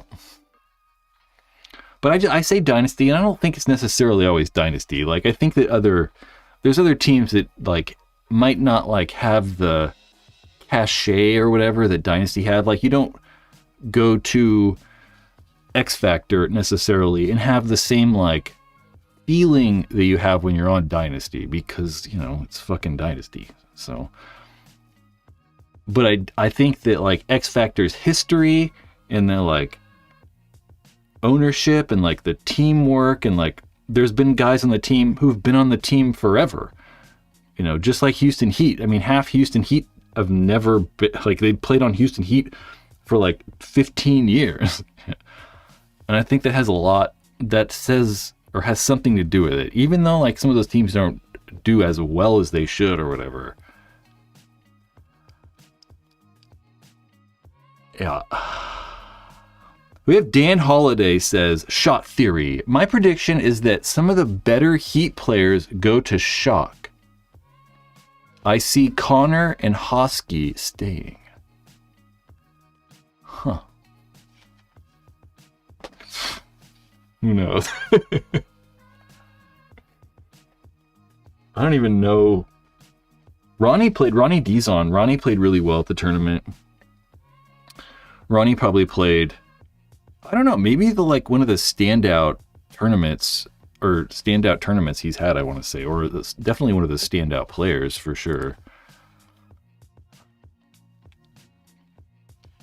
It would be cooler to see Oliver come out. I know it's like that too. Like, I think if Oliver was at tournaments, if Oliver was like at tournaments and like the emotional support guy, I think that it would do something to the team too. Like, I really kind of do.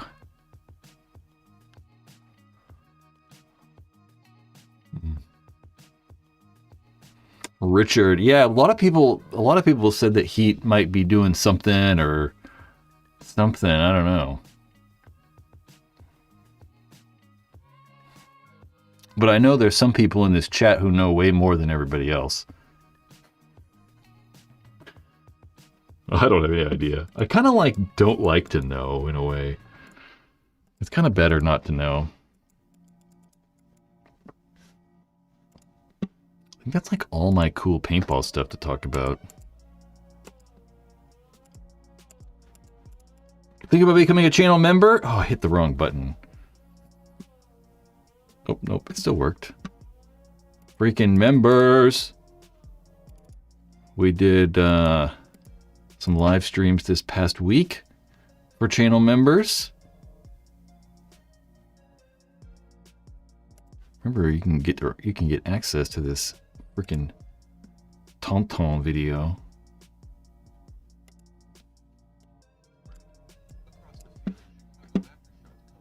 Bruno had been waiting for this rematch for years. I do not. Here's the intro to the Tonton video. The Toulouse Tontons are up 3-0 and fighting to get back into the champions bracket. I said fighting kind of weird right there. It's like fighting. The Toulouse Tontons are up 3-0 and fighting to get back into the champions bracket. Across the field, Chicago Aftershocks coach Mike Bruno had been waiting for this rematch for years. I do not like those guys. I hold a grudge since 1996. I could never find out what the grudge was, though, so we don't talk about the grudge. It looks like pure gumption might be enough to carry them to a win. By no one. Then a ref swoops in and grabs a gun for a velocity check. 352 feet per second. The number just isn't illegal, it's dangerous. And for a moment, it made the Tauntauns the most hated team in paintball. This isn't a routine velocity check. It feels like an ambush. Proof of cheating or a freak accident that could have happened to anyone. Tonton video, you can be a member and go watch that right now. Channel members, you can watch that right now. Boosted, you can go watch that. You might have already watched it. I was there. Shit was nuts. Blowing holes through people's pods and shit. I was gonna say, you're probably there. Yeah, I talked to Darren Cena about it too, and he was like, it was crazy. But there's some conflicting reports as well. So they were shooting, they shot 350, and because of a broken O-ring in their regulator, that's what the official reports say, is that it was a broken O-ring. But the inside scoop is that it was a reg seat. Not that there's a difference to anyone really, but apparently it was a bad reg seat. How do players look at winning Cup versus winning the NXL series? It definitely seems like winning Cup itself is held with a higher regard. It for sure is, for sure. It for sure is. That's kind of like that, I think, in most sports, though. You know, most sports are gonna probably have one big event. I don't know though, because a lot of them don't have. A lot of them don't have a lot of sports, don't have like a series championship. It's kind of like they have like a one event at the end, like, the Super Bowl or the World Series or whatever. So they kind of don't. A lot of sports don't.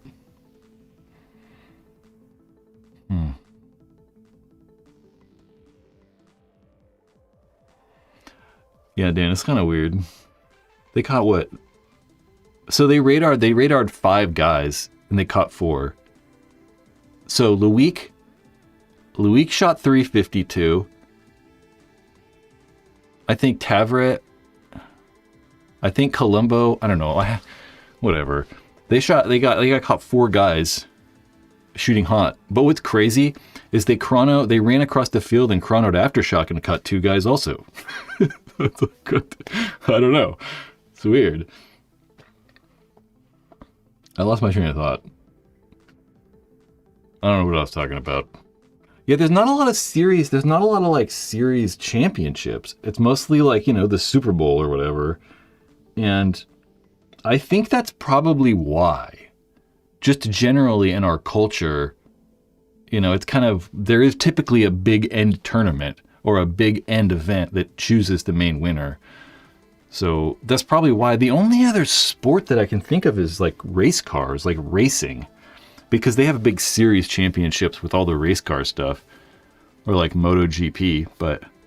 And it matters for them a lot, but it matters for them in a different way, because the series title doesn't really mean anything for paintball, whereas the series title, like in Formula One, you get like a shitload of money if you win more. So.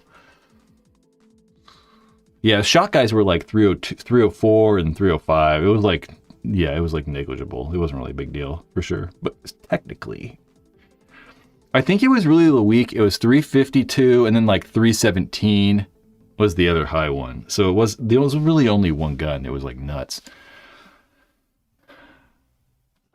It's kind of crazy. So they say the Tauntauns, I struggle with these videos, right? Because like I don't want to say, I'm not trying to like talk shit either, Like it's like just what happened. Like I just go into the video to make it and it's just what happened. But the Tauntauns, like, so apparently this is really what happened. The Tauntauns had guns that were failing. Like they had either reg seats or O-ring inside the regulators that were going bad. So it was causing their guns to leak. So rather than hold pressure, air was leaking around the seal and then allowing high pressure air to creep around. I should do it like this. High pressure air could creep around into the low pressure area. So when you shoot the gun, all that low pressure air is used. But if air is creeping in, it's going to consistently get more pressure. And then when you shoot, it's going to be higher because you're just allowing air to like leak in and that pressure is building. The Tauntauns apparently knew, but their justification for not fixing it was that, yes, the air will leak in, but if I like shoot my gun, it goes away and the air's not high pressure anymore. And it takes a couple minutes for it to actually build up enough pressure for it to shoot a high shot. I didn't like my explanation right there. I feel like my explanation weird. I'm kind of having weird computer problems right now. Do I have like anything weird happening in the background? I don't think so. Yeah, it just takes a while for it to build up that high pressure. So their justification was that, yeah, okay, it's building up that pressure, but if we shoot the gun a few times and then we wait like 2 minutes, it's not been enough time for it to build the pressure back up. Sure, if we waited like 10 minutes, it would build enough pressure up and then we'd be shooting 352 or whatever. But as long as we like air our guns up and constantly shoot, it won't build that pressure up over time. So they just were like, oh, okay, we're just going to be constantly shooting. So the velocity will be 300. We're not going to be like, spiking the velocity because we're constantly shooting. We're not letting 5 minutes go by for the pressure to build up. But it for sure will off the break, right? So like say I turn my gun on and I'm walking out to the field, right? And let's say that I just radar. I'm like bang bang, and I'm shooting 295, and they're like, cool, you're good to go. And then I stand by the start gate for like 5 minutes. 3 minutes goes by, and now the pressure went up from 200 psi, which it should have been at. Now it's at 250. And now my gun shoots 350. So sure, once I shoot a few paintballs, the velocity drops back to 295. But goddamn, dude, those first few shots off the break are gonna be like bang, bang, bang, bang. You're gonna get like 4 shots off that are like 350 off the break. So those shots, that paint's gonna go so goddamn straight and fast across the field. I mean, you can shoot anyone off the break shooting 350. So it's like, yeah, okay, it goes back down to normal, but you're still unsafe, right? Your guns are still gonna be like shooting hot and like all this weird stuff. So they kind of like, I think, justified it because they knew it wasn't gonna go. They thought it wasn't gonna be a problem. That's crazy to me. That's just weird. Like, you shouldn't do that. You need to get this stuff fixed. So the Tauntauns were like, we didn't cheat intentionally. So like, sure, I honestly don't think they thought it was a problem. I really don't think they did. I don't think that they went out there trying to shoot 350 off the break or 320 or whatever. I just think they really thought it was okay. And they just rode with it, and it did not work out right. Yeah. But the PSP did like an investigation and stuff, and they're the ones who pretty much came to that conclusion and told everybody that the Tauntauns knew they had a problem. So, Jordan, I don't want to repeat the whole thing. Just rewind it a little bit. You can rewind like 5 minutes. Just, you can rewind this. Just go back. Eddie says for sure they knew. I know. Do you really think though?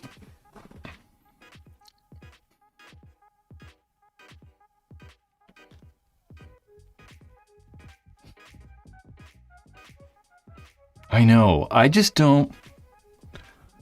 I don't want to figure out what my computer. Whatever. We'll just turn that off. Maybe that'll help.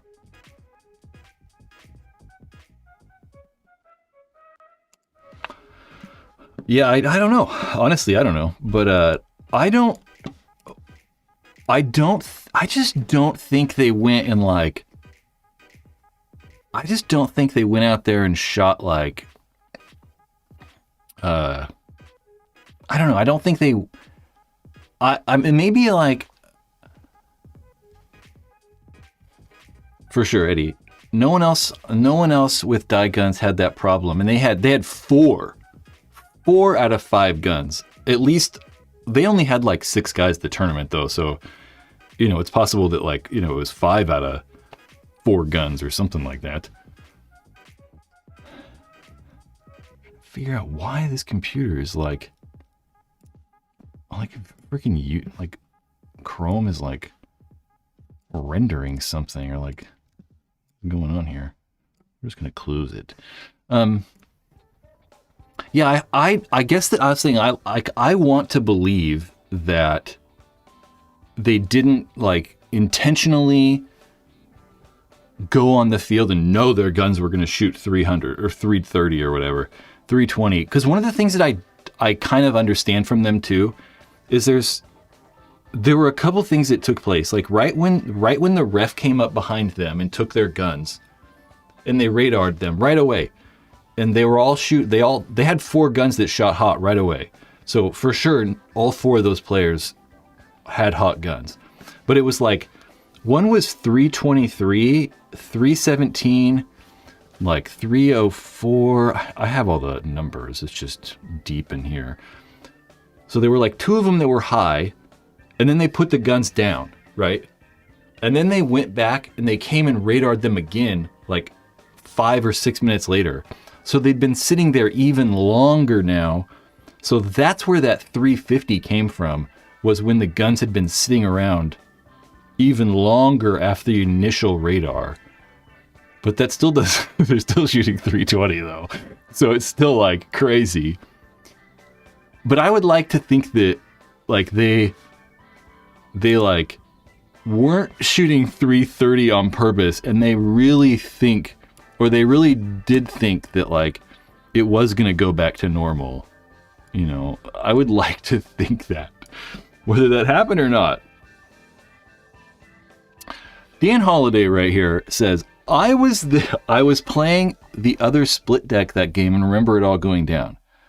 They would never get past the chronoing on field. I also noticed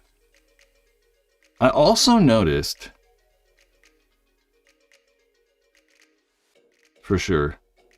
I also noticed that like it's only recently, I tried to look for it in the rule book and try to like figure out, but it's only recently that we started chronoing on the field, coming on the field every time.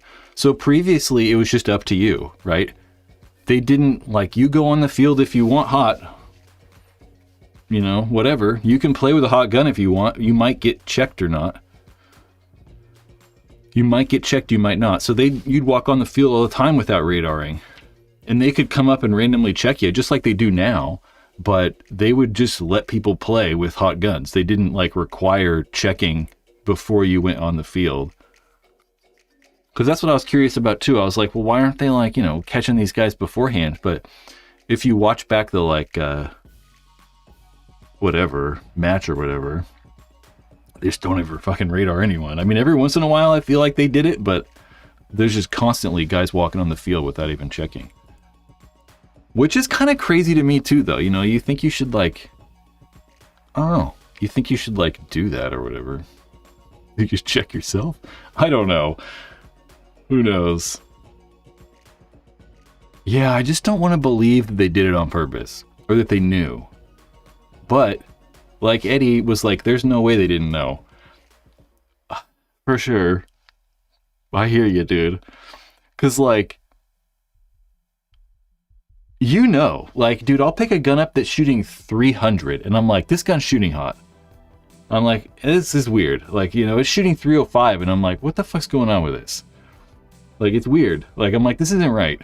So like, there's no way you're not shooting like 320 off the break and being like, whoa. Whoa. You know, whoa.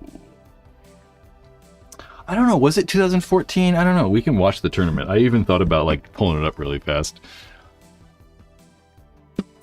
So it was definitely Tonton Aftershock 2013 Riverside. I'm not typing right at all. Tonton Aftershock 2013 Riverside.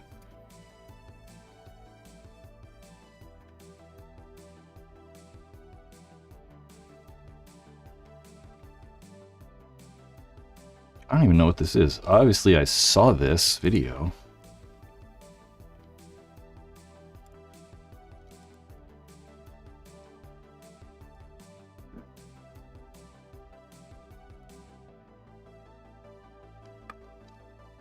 I thought it would be an interview with like the week. Oh, here we go. Look at that. Oh, I've seen this. Never mind. I know what that is. I just can't hear the audio.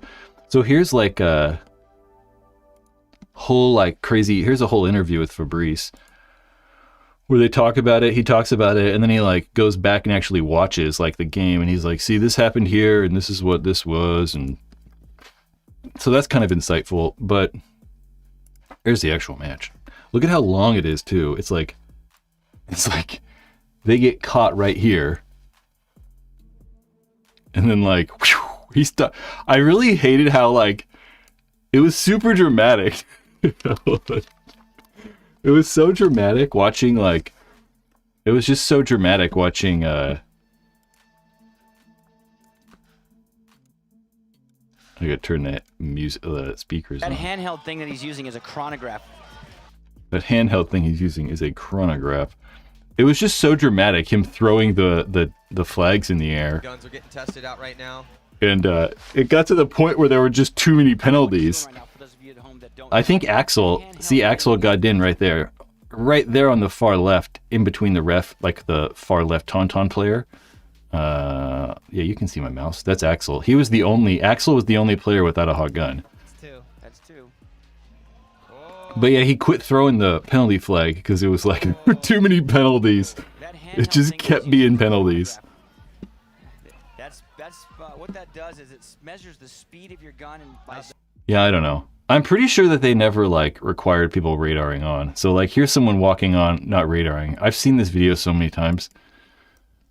Here we go, looking at the Tonton's pit. There's Carl Samuelson. Carl Samuelson. So Carl played no, did Carl play with Joy, I think, this tournament? For the Tonton so far this season.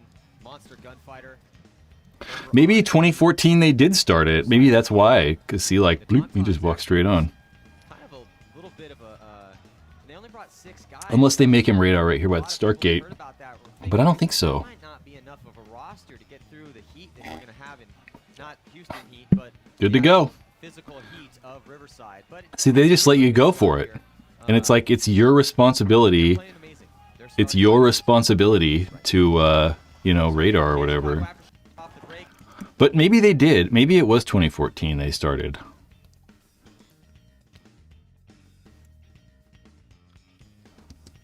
Yeah, there were a bunch of teams. I kind of mentioned teams complaining about the Tauntauns, but the moment he takes the gun from him is so good. And you can see Bruno just like losing it on the sidelines, like the whole tournament. The whole match, he's just losing it. But it's so good when he just like swoops in and steals the gun. He just like... People came and participated. Great first shot Whoop! Here, so. I've had that done to me. And I also got a gross major for my gun. And Luik got like suspended, and there was a bunch of the suspensions and stuff, and all kinds of stuff. A little bit bigger, a little bit better. I don't know. So there was a guy, I can't remember who team it was on. It's a guy that shot 407 yesterday. Dan, since 2010, I had to chrono on every time. I don't know. Because they definitely don't. A bunch. Because that's what I thought too, you know? That's why I'm like, how do they even allow them on? But like, for sure. But they were using the Virtue radars at this point, at least. Either way, it's just crazy. It's crazy to watch this match because the Tauntauns play. The Tauntauns play with like 4 on. They play 5 on 2s and shit. And Aftershock plays like a bunch of like 3-second points. It's funny. Anyway, you can watch that whole video in like a week or so. Oh shoot, Charles with the super chat.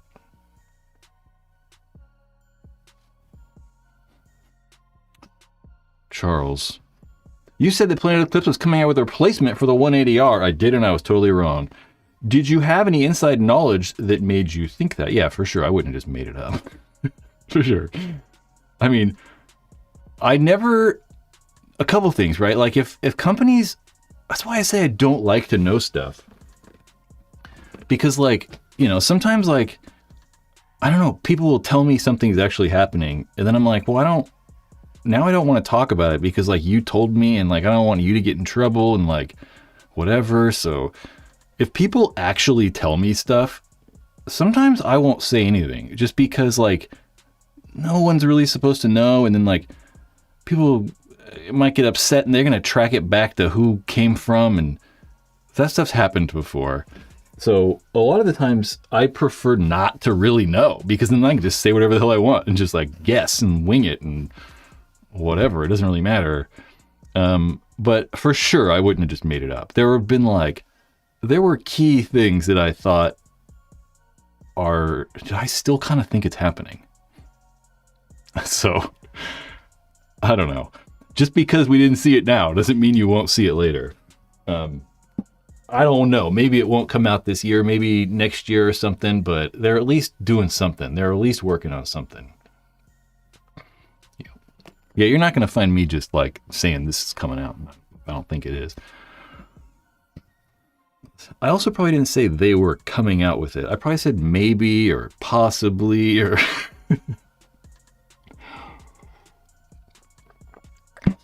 I also said that. Joe says, I used to always shoot 320, but I would turn off my impulse and turn it back on to first shot would be like 265. I don't know.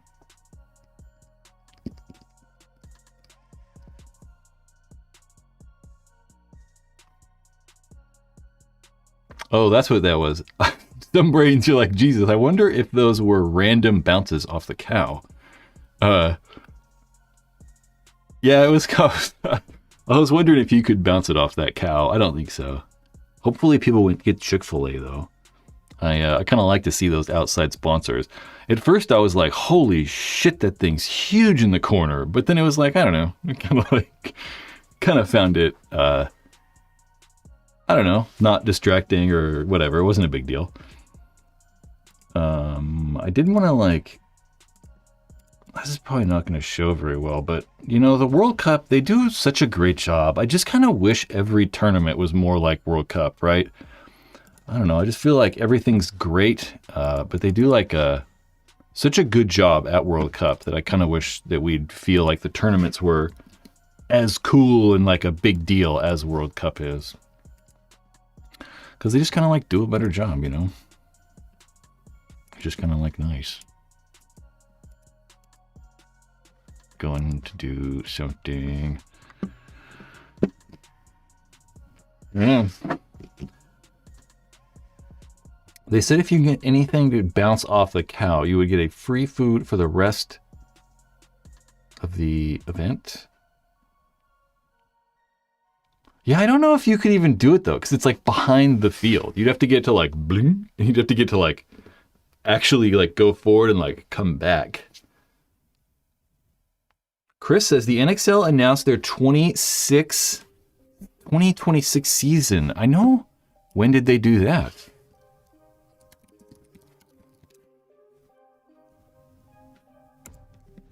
Everything's on fucking Instagram, so it's got to be on Instagram. That's like the only place anything ever happens. These companies don't even put anything on their websites anymore. It's just like, oh, it's on Instagram. Like, fucking Instagram? To give me the goddamn information in text form so I can read it so I know what's happening. I don't want to watch this goddamn video. Okay. NXL 2026. Oh, 3 days ago. Geez, I totally missed this. Well, that's good, Chris. Thanks for filling us in. March 19th through the 22nd, NXL Tampa Bay Open. Pro and WNXL games. Oh, the Summit Awards. Okay, Summit Awards and Industry Party inside the arena. So I think their stadium, I think they're going to try to do the 3-man inside the stadium as well at the Raymond James Stadium there in Tampa, Florida. April 30th through May 3rd, NXL Dover Speedway. That's actually a really good location, I think. I think Tom was talking about that. I think they really like that spot. May be wrong, but I'm pretty sure. Cincinnati, Ohio again in June 25th to the 28th. September 17th to the 28th. We're going back to Garland, Texas for the NXL Lone Star Open. And November 11th to the 15th, World Cup. Yeah, okay. I don't know. Screw Texas. Who wants to go to Texas? I hate Texas. Yeah, I don't like Texas. I'm good on Texas. I've never been to Delaware. Florida, I'm kind of on and off about Florida. No, I don't mind Florida. Florida's all right. Don't like Texas. I've never been to Ohio. Totally over Texas. I don't like Texas. Texas is hideous. You ever look at Texas and like look around at the infrastructure? Makes me want to die. God, just endless strip malls and freeways and medians and just car central. Doesn't it just make you want to die inside?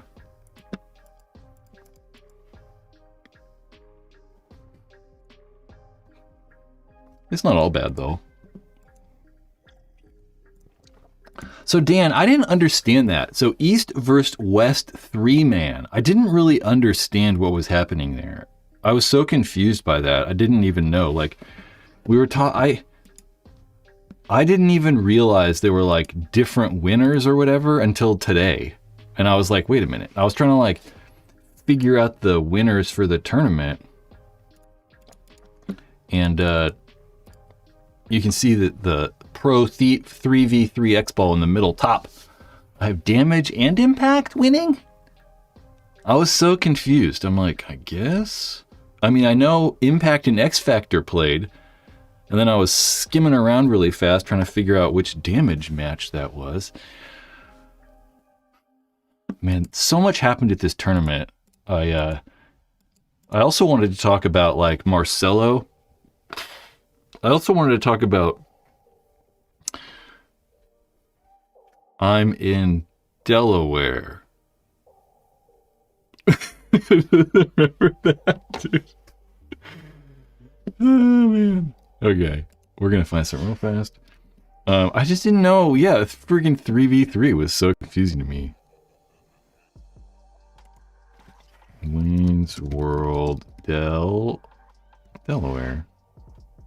Shit, we might get kicked off the internet for this. It might be worth it. All right. Who knows? I think this is fair use, guys. Can we bring in the blue screen? Let's try one. Guards and I totally think this is fair use. So if I like talk 5, over this the whole 4, time. 3, 2. Good, Terry. Wayne. Dude, I've seen this movie hundreds of times. Let's go down to the floor. Howdy, y'all. Or imagine being able to be magically whisked away to Delaware. Hi, I'm in Delaware. No. That's all. Okay. Delaware. Back to Ohio. I think it is inside the Buck Stadium, and I think that they're. I think the only reason they're allowing paintball in there is because they're going to redo the entire stadium or something. I believe so. I think that's what the. You know, it's so crazy to say swing. You think about that? You're like, you look at a lady and you're like, swing. But you gotta do a hip thrust too. It's like crazy. I'll be like, she's hot, my dick's hard. I'm like, all right. Yeah, Texas does have a good strong paintball crowd. It's kind of crazy actually. Like Dallas is nuts. You have like, I mean, the paintball fields there, like Paintball Fit's there, Giants there. There's like a couple other cool paintball fields in the Dallas area, in the tri-state region. It's just kind of crazy how much actual paintball is going on out there. Quite a bit. It's getting kind of cold in here now. What did Nick Johnson say? I can't be the only one that thought they were going to play each other, East and West. Yeah, I was like, oh. I was all confused. I was like, why are there... I was just trying to figure out the scores. Like, I was trying to figure out just who won earlier, and it was like... Paintball leagues.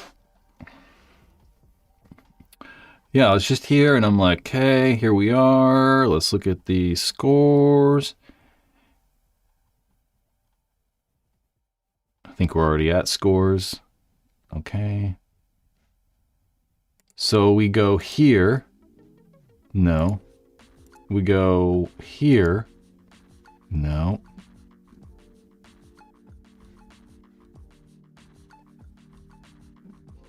One of these was, I thought that...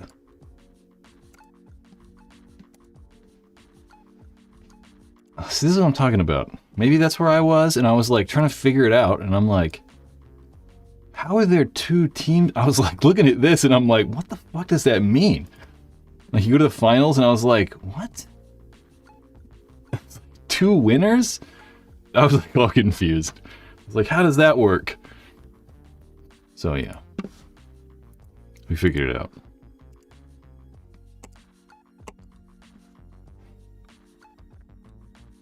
Yeah, I was also very confused because I woke up at like, you know, they're like, get up at 7 a.m. to watch games, and then they didn't start until like 10 or some shit. I'm like, what the fuck? Dude, it's goddamn 4 o'clock in the morning where I live.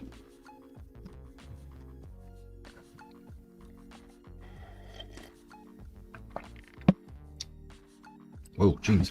Richard says, in the Dallas area, I have 4 places within an hour of me to play speedball, and even more if we include woods ball or scenario games. Yeah, I wish that I mean, here, I live in Sacramento, California, and I have airball fields within an hour. I mean, if we bumped it to 90 minutes, there's probably like... Yeah, there's 5 really good ones. But I don't have any woods ball at all. It kind of sucks. I don't like it. What was I doing? I lost my train of thought. You made me lose my train of thought.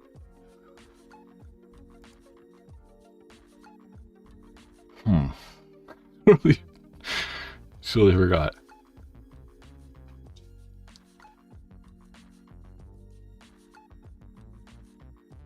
No idea. Joe lives in West Virginia, and he has to drive to Level Up or Splat Park. Joe, that's crazy. I'm sorry. I wouldn't play paintball. If I had to drive more than an hour, it's unlikely I would even be playing. You know, I probably wouldn't, you know. I mean, maybe like once a month or something like that, I'd, you know, maybe try or something, but like, I don't know. I can get a full freak kit for 50 pounds. Should I pull the trigger? Yeah, that's probably good, right? What's 50 pounds in USD? I don't even know. 50 British pounds.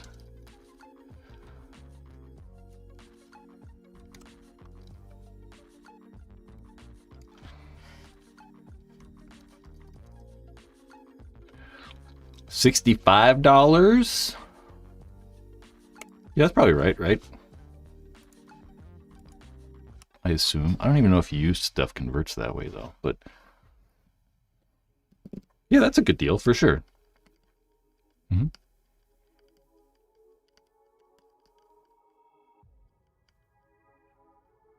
Damn, dude, I just want to fucking play woods ball. There's no woods. You know, I was looking at woods the other day. It's like, you know, around here we do have like, there's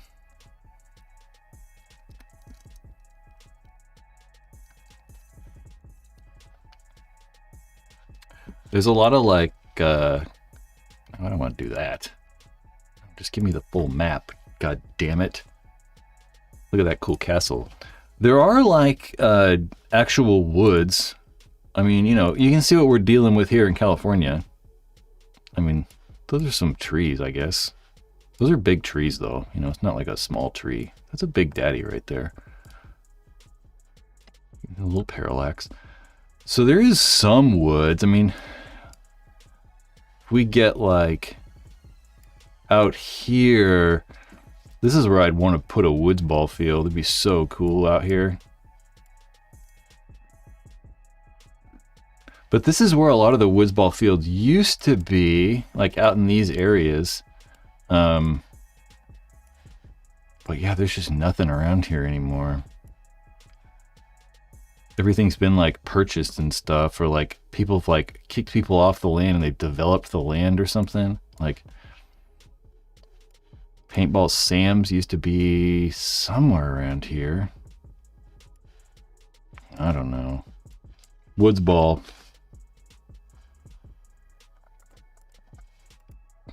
Oh well.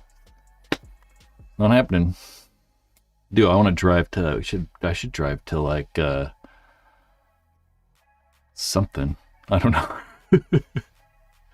Drive to Super game is what I'm looking for. I'm super cold. It's getting cold in here now. Sun's gone down completely and I'm like changing temperature in here.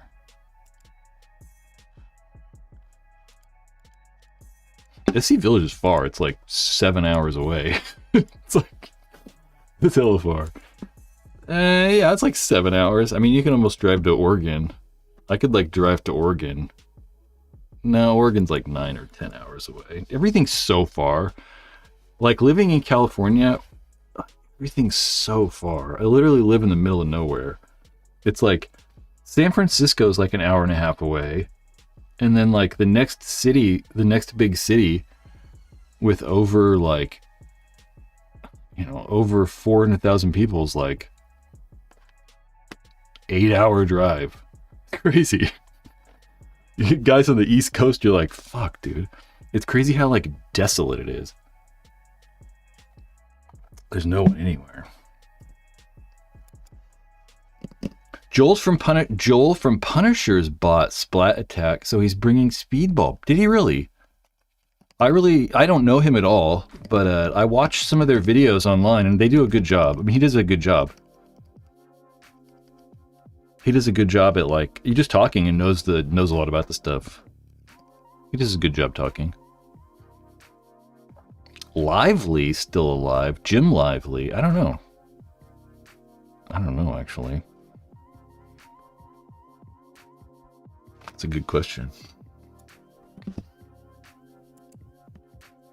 I think so. Yeah, I don't know.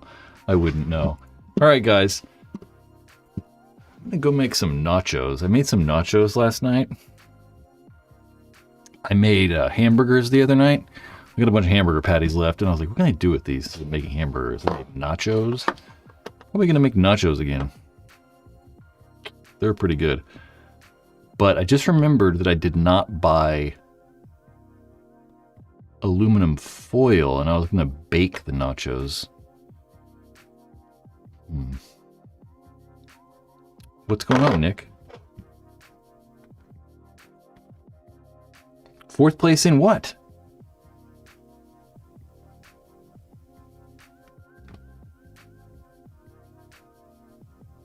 The Jim Lively Gold Rush Classic Woods Ball Tournament? That's cool.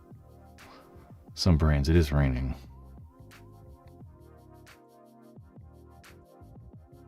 Jim Lively's alive. You know, I've never done good at a paintball tournament. I've never won a paintball tournament. Although, to be fair, I've only played like 10 or 15. No, I probably played like 15. You know, I was thinking about the other day about Omaha Vicious, and like, dude, it's crazy how many, like, it's crazy how like teams talk shit to each other. Like, players talk shit. You know, the first time I ever experienced people talking shit was, or like shit talking was when we played Omaha Vicious. This was probably like 2008, I think.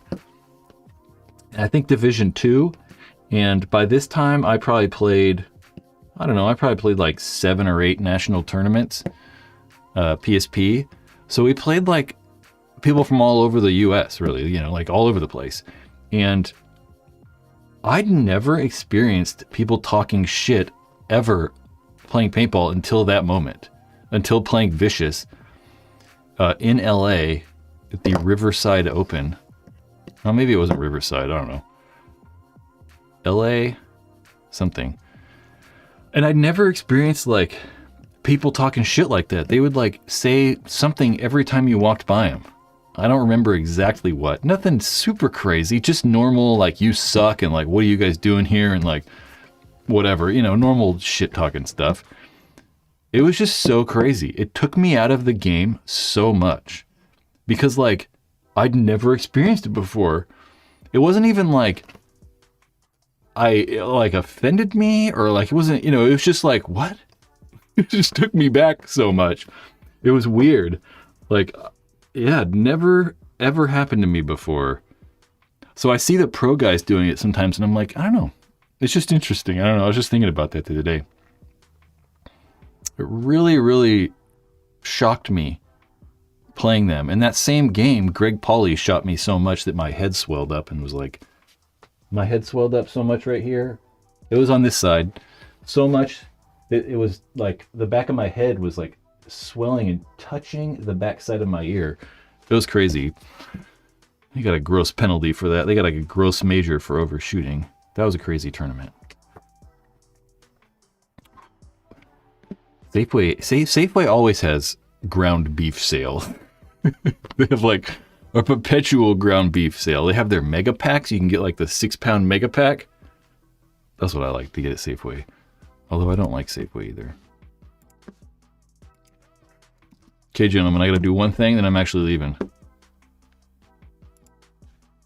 And, you know, you come by next time. We'll be here again on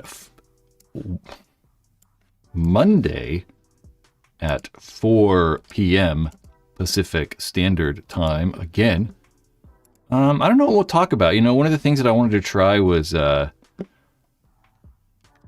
doing like little tech corner things and like maybe teaching people how to do a couple things with their paintball guns or equipment. And I think I'm going to take apart some tank regulators next weekend, and we'll talk about tank regulators and like how to service your tank regulator.